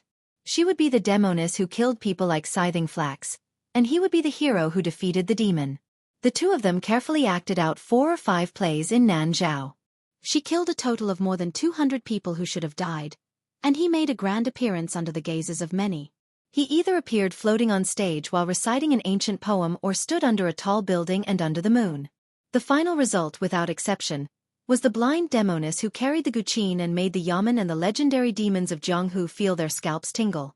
Under the fierce attacks of the hero that made bystanders feel all kinds of indescribable mysteries, she fled pathetically and lingered at death's door. Afterwards, he would always meet her secretly and hide with her. He would tell her, who could not see anything in the world, which famous Jianghu master among the bystanders had been struck dumb, and which young heroines had been struck dumb by the sight of it. She always had a tranquil smile and did not speak. Su Su looked at the man who seemed to have sensed where she was standing and said in a trembling voice, "I know, even if you are about to enter the realm of celestial phenomenon, you can't beat him." The blind guqin player who had almost taken Su Fengnian's life in the rainy alley grunted, his expression calm. Su Su turned her head and looked at him. She smiled bitterly and said, "They are definitely coming for me. My life is worth it anyway. It's not a loss. No matter how they find me, there is no meaning in talking about this. You can go." Shui Songguan still grunted. Then she moved away, pushed open the door and walked out. At this moment, Su Su felt a little sad. Husband and wife were birds in the same forest, but when disaster came, they flew separately. But she was still not his wife. If she was, how good would that be? Then even if she left alone, he would be willing. Suddenly, Su Su woke up and madly rushed out of the room. Then he saw her float away and land in the lushing field, standing in front of the armored soldiers. Su Su suddenly cried and laughed. This young man who had been as timid as a mouse in a foreign country for more than 20 years, this young hero who had stupidly sprained his ankle in their play not long ago, was full of heroism for the first time. He leaned against the railing and yelled at the top of his lungs, "Wife, wait for me." But Shui Songguan did not allow his heroism to reach the clouds for too long. She pulled off the cotton cloth wrapped around the guqin and lightly plucked a string. Su Su, who was leaning behind the beauty, immediately fainted. Then she, who was blind, turned her head and looked back. She only felt some regret. Everyone said that the Chu San Ran had died. She could not see, he could not hear. Chapter 1229. Huyen Swan, who loved to cook the brains of tigers, frowned. The Yuzhou deputy general, whose stature was the shortest among the many Shu armored soldiers, did not look at the blind zither player who had walked right into the trap.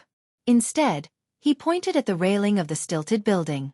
Then, Dian Xiongzhao saw a thin, short, and childlike shadow suddenly dash out, carrying away the Western Shu crown prince who had fainted.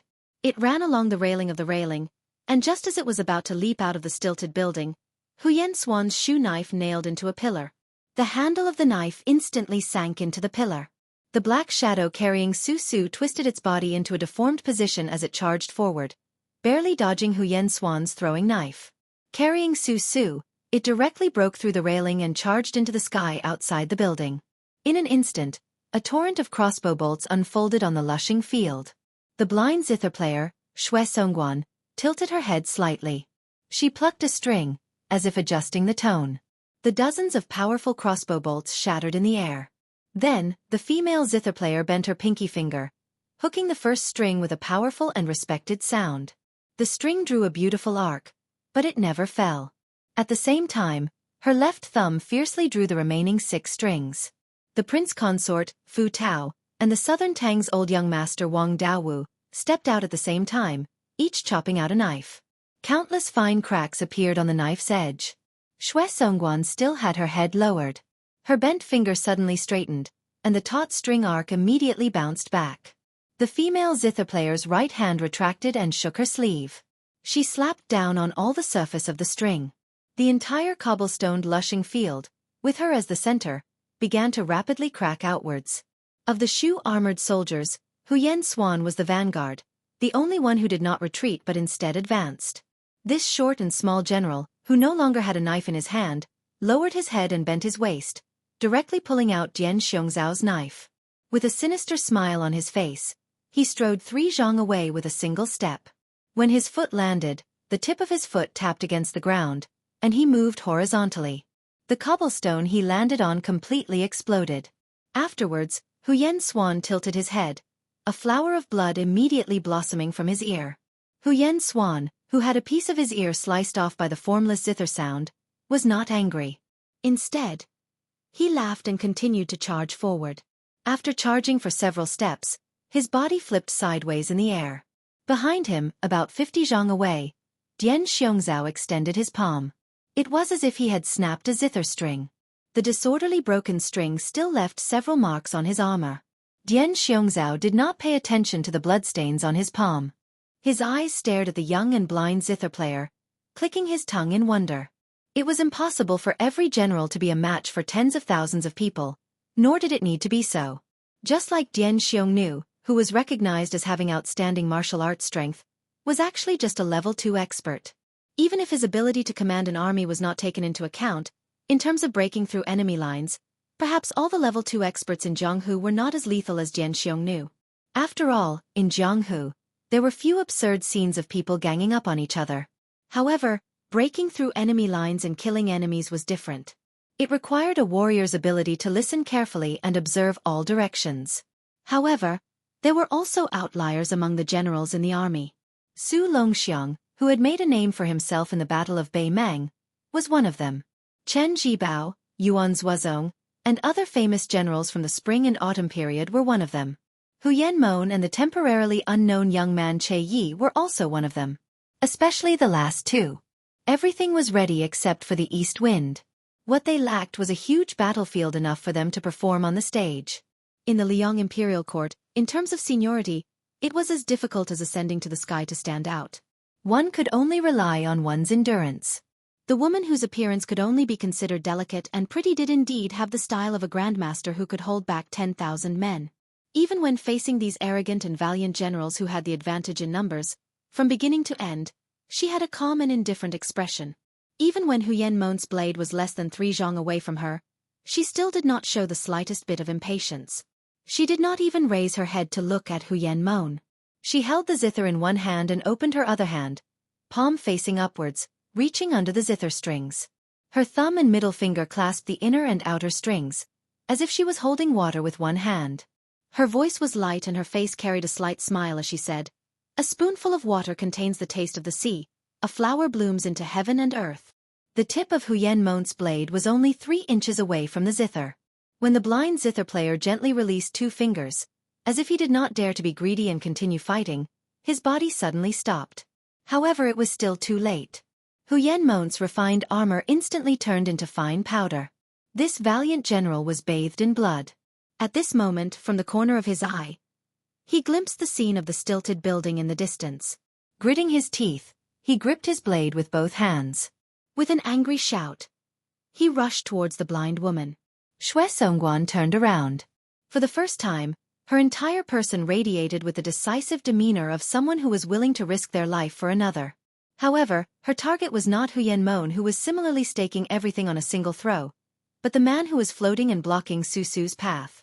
From the beginning to the end, this man did not pay any attention to her. In a flash, he stood on the roof of a slightly lower stilted building, coincidentally blocking the black shadow and Su Su's path of retreat. Xue Songguan allowed Hu Yanmon's blade to strike her shoulder. Her 10 fingers pressed down on the zither strings, and the roof beneath the man's feet collapsed with a loud bang. The sound of the zither was silent, but the man did not move at all. Xue Songguan quietly sighed. She extended a finger and broke a zither string. She gently flicked it towards the man. Hu Yanmon, who had been ignored to the side, angrily drew his blade and scolded, "Bitch, you dare to look down on your master Hu Yan?" Xue Songguan, who had broken a zither string with her own hands, broke the remaining 5 strings in succession. She used the power of each string to block the 5 sharp blades that Hu Yanmon sent out from behind her. However, no matter how confident Xue Songguan was in front of Shu generals like Hu Yan and Fuxi, the difference between her and that man's realm was like the difference between her and Jian Xiong, Fu Tao and the other generals. There was an insurmountable gap between them. Her fingers pressed on the last string of the zither, wanting to break it. The man stood in the air. He grabbed Su Su's shoulder with one hand and strangled the black shadow's neck with the other. This was the first time the latter had appeared in the world. He was an old dwarf who weighed no more than 60 jin. Xue Songguan did not dare to break the strings anymore. The moment she broke the strings, Su Su and the old senior man, she would die. Chapter 12:30. The next moment, the man returned to the corridor and gently put down Su Su and the old man. He did not seem to want to kill them. Xue Songguan was puzzled. She leaped up and stepped on the roofs of the bamboo buildings with her zither in hand. She stood on the other side of the fence and faced the man. However, Xue Songguan knew very well that this was a futile effort. Even if there were 3 of her, she would not be a match for this man. Even if the blacksmith who had once forged a sword for the Sword Emperor of West Shu was here, it would be meaningless to join forces with the dwarf senior who was pretending to be dead and was known as the master of the 36 barbarian streams. The majestic man glanced at the old man who was curled up on the ground. He smiled and said, "Senior Menggu, don't you think it's a bit outrageous to pretend to be a grandson in front of a junior like me?" The dwarf old man closed his eyes and muttered, "Whoever is better at martial arts is the grandpa." Just treat me as a grandson who is already dead. Don't bother about me. Huyen Swan, who had been infuriated by the blind zither player, stepped on the roof and rushed over.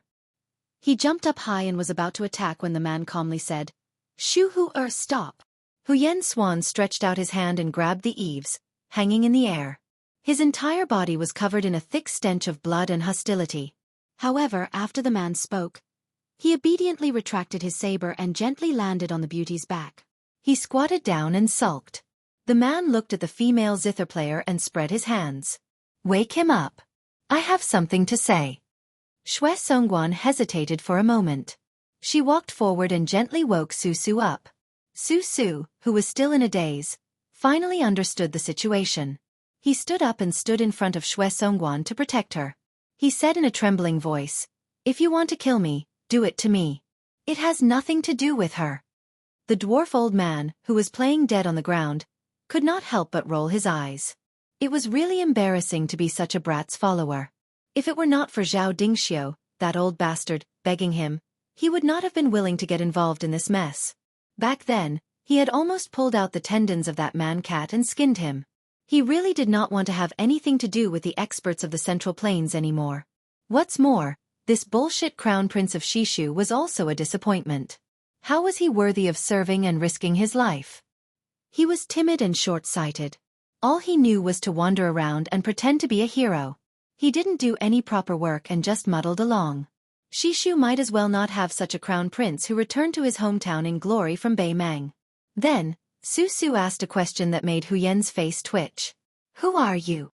The man was stunned for a moment before he chuckled and said, "Chen Jibao." Su was so scared that he took a step back. His legs were weak. Fortunately, Shwe Songguan supported him, so he did not collapse on the ground. He was the villain too from the Great War of Spring and Autumn. He was the white-clothed soldier immortal mentioned by the current emperor. He was Gu Jiantong's descendant, Liu Baijia's predecessor, the minister of war of the Liang dynasty. He was now the king of Shu. Chen Jibao turned to look at the foot of the mountain and said indifferently, "The reason why I didn't kill you, Su, is because I want to do business with Zhao Dingxiu. This business was originally done with you by Bai Liang, but after I was conferred the title of king of Shishu, I cut off the connection between you two. Bai Liang is now at most sending you some money secretly. Don't even think about passing through the Shu border. Since Bai Liang broke the promise first, you can't be blamed for breaking the promise later. Moreover, your life is in my hands. This old man Zhao would not hesitate to do this business if he was here." Su gathered his courage and asked, "You mean to say that you want us to abandon Su Fengnian and start a rebellion in Nanzhao according to your wishes?" Speaking until here, Su sneered and said, "Bah, it's true that my martial arts are not good, but I'm not an ungrateful person." The dwarf old man whose life was hanging by a thread was so angry that he jumped up and gave this idiot a slap. Then, he continued to lie on the ground with his limbs in the air. He did not forget to say angrily, "If you want to die, then die. Don't implicate your grandpa Menggu." Chen Jibao chuckled and said, "Ungrateful?" Su did not know where his courage came from. He straightened his neck and said with a red face, "I don't like Su Fengnian, and I don't like people like you even more." Chen Jibao did not argue with him. He said to himself, "In this world, there are differences between public and private affairs.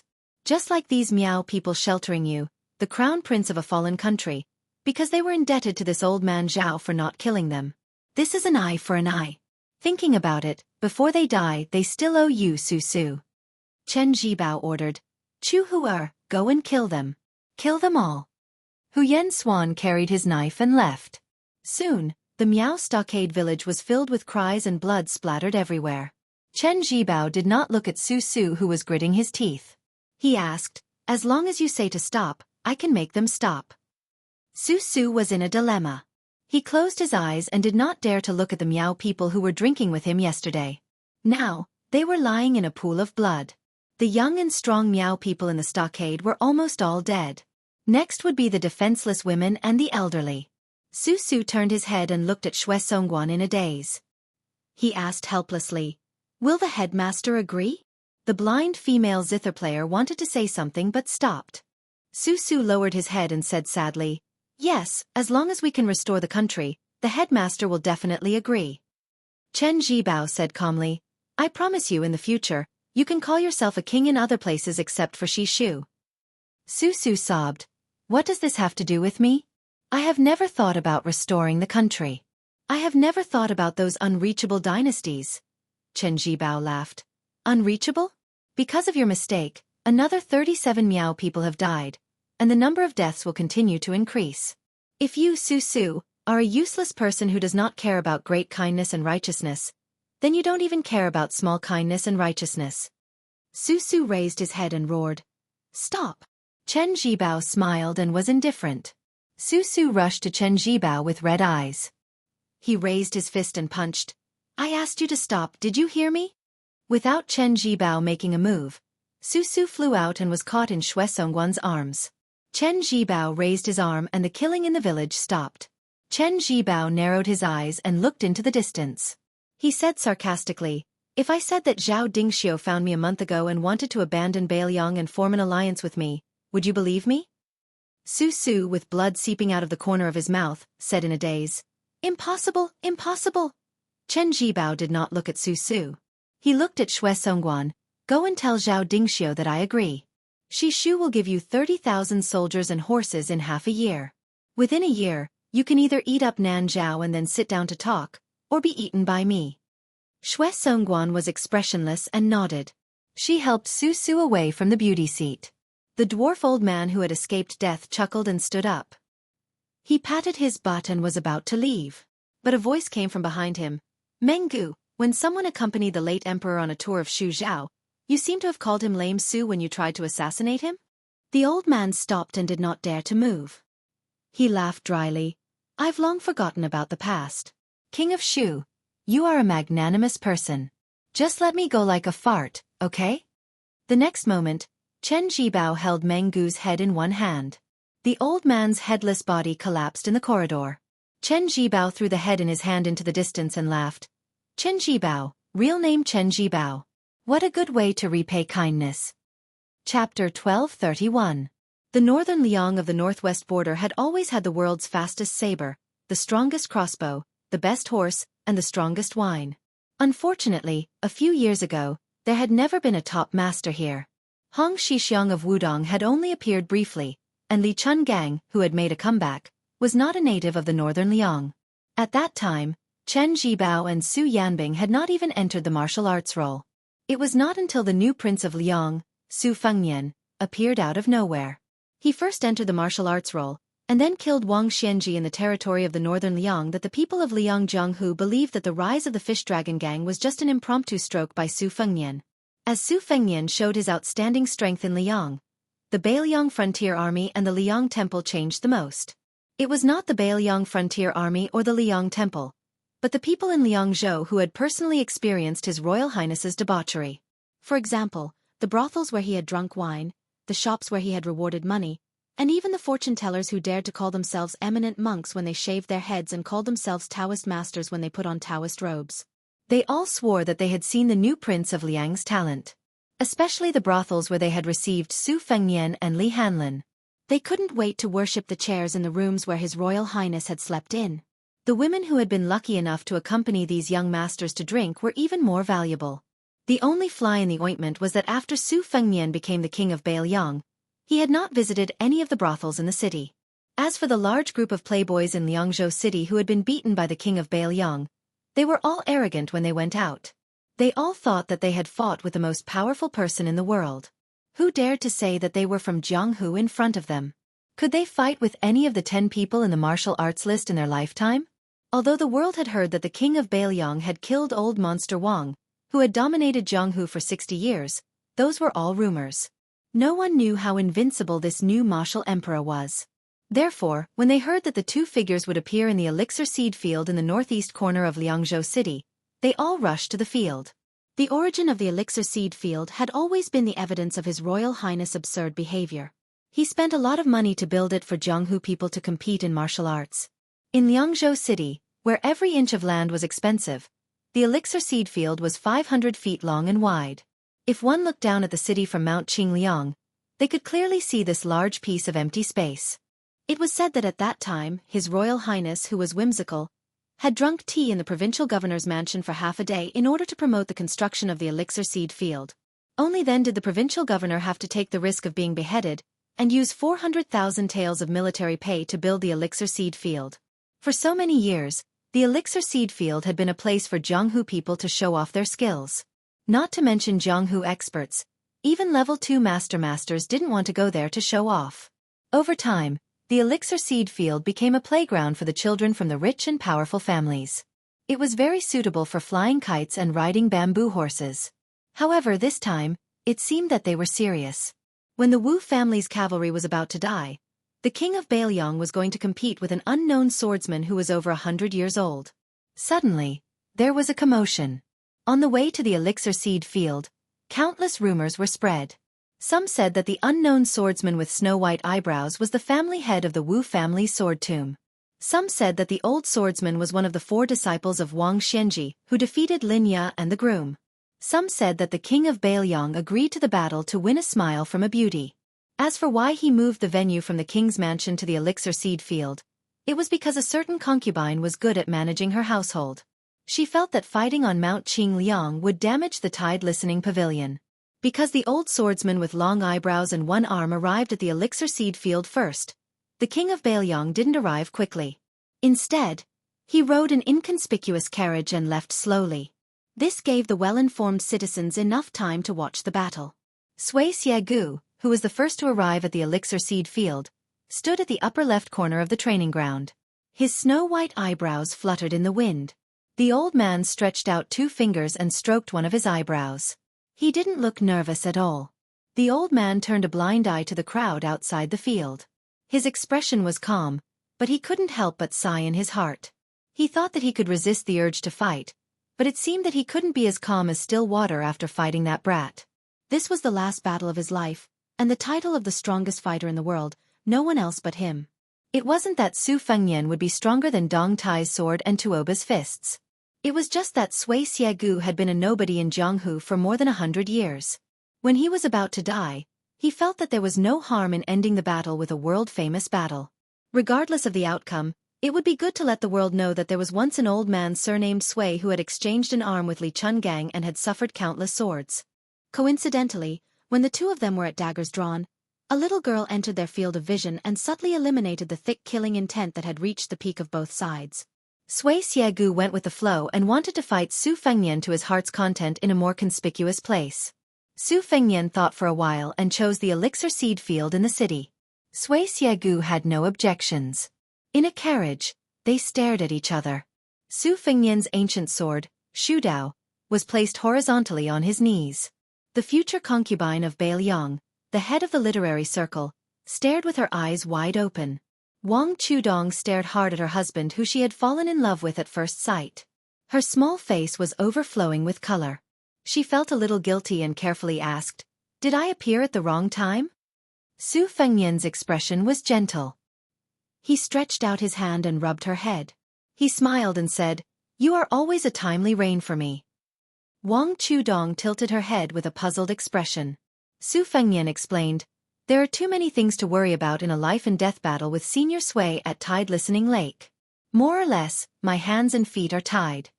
Wang Chudong frowned and waved her fists. She said angrily, "Why do these old Jianghu seniors always like to find you to fight and kill? They don't have any respect for their elders." Su Fengnian couldn't help but laugh. "It can't be helped. Even after a few decades, there's still that much of a difference in seniority between us. It's not a year more, not a year less." Su Fengnian reached out his hand to touch the ancient scabbard of the Shudao sword and lamented, "In the Jianghu, in the final analysis, it is nothing more than seeking freedom. In addition to that, there is no second place in martial arts, so it is inevitable that there will be fighting and killing. I am considered to be in a good situation." Wang Xianji was even more helpless in those 60 years. There was a scholar with the surname Xie in the capital city, who wanted to trap him in the Eastern Sea Martial Emperor city. Wang Xianji himself did not want to leave and could only wait there to be challenged. In more than 60 years, there were close to 1,400 big and small fights. Wang Chudong hesitated for a moment and finally couldn't help but ask softly, "Why didn't you bring Sister Lu out with you?" Su Fengnian was stunned and speechless. He seemed to have never had this thought. He always felt that she should stay in the courtyard on Mount Qingliang, day after day, year after year, treating her respectfully as a guest. Wang Chudong was simple, but she wasn't stupid. Otherwise, she wouldn't have been able to write The First Snow, which was about love between men and women. It was precisely because of her pure heart that she could point out the heart of others. She lowered her head and said, "Does this count as a crying child getting candy? Sister Lu is more sensible than me, so it's easy for you to forget her. I don't think this is good." Su Fengnian was silent. After Wang Chudong mentioned it, he remembered many trivial things. He seemed to remember that he seemed to have promised to take her around Bailiang. If there was a chance, he would play a few rounds of chess with her. He would take her to the mountain to knock 108 bells. Most of these promises were unintentional at the time. After she married Bailiang, she became famous in Wutongan. She was decisive in dealing with family matters. Su Fengnian unconsciously regarded Lu Chengyan as a woman who could work with him to achieve great things. He had already quietly regarded her as a virtuous wife who would never complain. As for Lu Chengyan, after she died, she was indeed smooth and slick in dealing with people. It was probably just as Wang Chudong said, Lu Chengyan was a woman who didn't cry. Su Fengnian was a bit absent-minded. For some reason, he thought of the first time he met Lu Chengyan at the Spring God Lake. She was very warm, slightly utilitarian and worldly. Perhaps because of this, Su Fengnian didn't care much about her. What he cared about was even less than the cat-holding woman who chose to stay in Shangyin Academy. Su Fengnian chuckled and said, "If I can withstand the Northern Mang cavalry's advance south, then the things I promised her, I will do them all." In the Bailiang Palace on Mount Qingliang, there was a private courtyard. The inner hall was dark. A young woman who was prophesied by a fortune-teller before she married Su Fengnian, a match made in heaven, quietly lit a green lamp. This was the second time she lit the lamp wick. The first time, it was Wang Xianji who died. This time, it was Suaxia Valley who started the fight. The name of the lamp in exchange for a life. My life in exchange for his. Chapter 1232. Autumn had arrived in the north and south of the great river. Cicadas in autumn were hanging on the trees, making their final screeches. Their noise was truly annoying. Spring was high on the branches. Autumn was low on the branches. The word worry rose and fell, and filled one's heart. In the late autumn of the first year of Xiongfu, the smoke of war once again rose in the central plains, causing many old people who had experienced the war of the spring and autumn period to tremble with fear. Especially the Guangling Road, whose territory was second only to the southern border, the flames of war continued without any signs of extinguishing.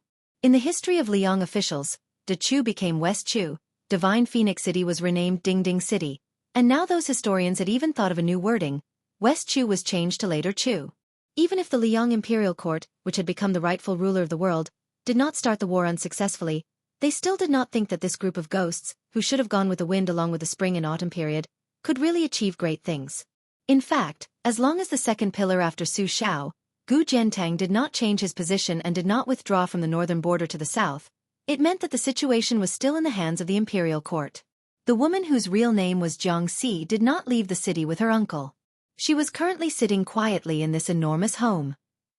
Across the stone table was the Grand Preceptor, Sun Shiji, who was reporting the situation of the Eastern Front to her.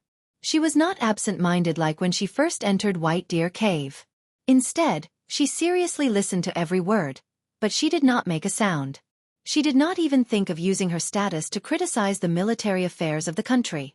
Chao Chongqing personally came to the Guangling River and oversaw the Navy flagship. Together with the young General Ko Jianghuai, one on the water and one on the land, the spearhead was directed at the spring snow building of the Prince of Guangling, Zhao Yi. Jiang Si was already used to listening to reports of victory. First, it was the fledgling Pei Sui who joined hands with Xie Shi. Not only did they defend the important town, they also took advantage of the situation and nailed the 40,000 old soldiers of Jinan, led by Yang Shenxing, who had underestimated the enemy, firmly in Qingyang Basin. This was only the first round of the strategy to lure the enemy. Xie Shi very quickly fought a tough battle. Yan Zhenchuan's 30,000 elite cavalry of the Yan family were completely annihilated. At the same time, Ko Jianghuai took advantage of the situation and headed east. His military achievements were only slightly inferior to Xie Shi's. He led Zhao Yi's troops by the nose as if he was taking a stroll on the street. One was moving, one was still. The changes in movement and stillness, the combination of strange and normal, were completely out of Li Yang's expectations. According to what the old Grand Tutor had just said, Ko Zhonghuai's method of dividing the troops was like an extension of his arm. He had already beaten Zhao Yi's western defensive line like a sieve. The three armies had a total of 60,000 soldiers, and they were separately holed up in Zhaozhuang County, Starport City, and Fire Date Mountain. In addition, the Dachu Navy had greatly intimidated the main force of Zhao Yi's rear, so they did not dare to rashly enter the western front to fill in the holes. The initiative was completely grasped in the hands of Ko Zhonghuai. What was left was to see which place this young general would attack first. In the eyes of outsiders, Ko Zhonghuai was rather self-respecting with his troops. He had never reported his intentions to the imperial palace and rarely even consulted with Chao Chongqing, who was close by. Regarding this matter, Dachu's 3 provinces and 6 ministries were not without criticism. There were already people who suggested that Xie Shibian, who was more steady in using troops, should be transferred to the eastern front, and then the unruly and difficult-to-tame Ko Zhonghuai should be transferred to the western front. In Dachu's imperial court, the Duke of Huainan Zhao Ying, the King of Jing'an, Zhao Sun, and the other vassal kings of Liang, added together, regardless of whether it was numbers or battle prowess, they could not compare to Zhao Yi, who dared to contend with Bailiang for the #1 army in the world. For this reason, the old man of the Ko family, trembling with fear, took the initiative to come to the imperial palace 2 days ago to present a bramble and ask for punishment. Zhang and I had no choice but to placate him with kind words. She clearly remembered that old imperial tutor's son was clearly an old friend of the Ko family, yet he still fiercely beat the nearly 80-year-old old man of the Ko family to the side. At that time, Zhang and I watched the back of the old man kneeling on the ground after he stood up and turned around, soaked in sweat. She then thought of the imperial court, where even she could see that some of the officials of the 3 provinces and 6 ministries were already beginning to struggle for power. Without her uncle by her side to act as her backbone, she immediately felt a strong sense of powerlessness. The old Grand Preceptor, who seemed to be in good spirits, drank a mouthful of tea to quench his thirst. After he put down the cup, he smiled and said, "This old official knows a little about military affairs, so I don't dare to recklessly guess Ko Zhonghuai's next move. However, this old official thinks that as long as we can defeat any one of the 3 prefectures in Zhuangzhuang County, Zhao Yi's lucky general, Song Li, will definitely be hard-pressed from the very beginning." Sun Shiji thought for a moment, dipped his finger into the tea, and tapped 3 points on the stone table. At the beginning of summer, old Ko brought Ko Zhonghuai to visit us and listen to this young man's opinions. They were all things that had never been mentioned or written in the ancient books. He said that in the future, wars would gradually be inclined to be fought in the wild, and the share of sieges and strongholds would gradually decrease. In short, war is about slowly expanding the overall situation of a country, and nothing more than the essence of the 3 words, point, line, and surface. Ko Zhonghuai said that he valued the line more than anyone else, and that his troops and horses would definitely be the best at rapid transfer and long-distance raids. In this way, even if the overall strength of his side was inferior to the enemy's, at certain critical moments, he would be able to bully the enemy with numbers. He would not fight for meaningless victories, but only seek to defeat the enemy's single large number of elite troops and horses. The old Grand Preceptor was in a good mood. He said, at first, this old official thought that Ko Zhonghuai, who had made a name for himself in the Shangyin Academy, was bullying this old official and showing off his knowledge on paper. Now that I think about it carefully, I think that Ko Zhonghuai is indeed confident. Sun Shiji smiled and said, I heard that the Spring Snow Building has already issued a death order to Lu Luya at the Fire Date Mountain of the Wushou Fortress. Once the Fire Date is lost, all the generals above the rank of commandant will have to obediently bring their heads to Zhao, even if they manage to escape alive.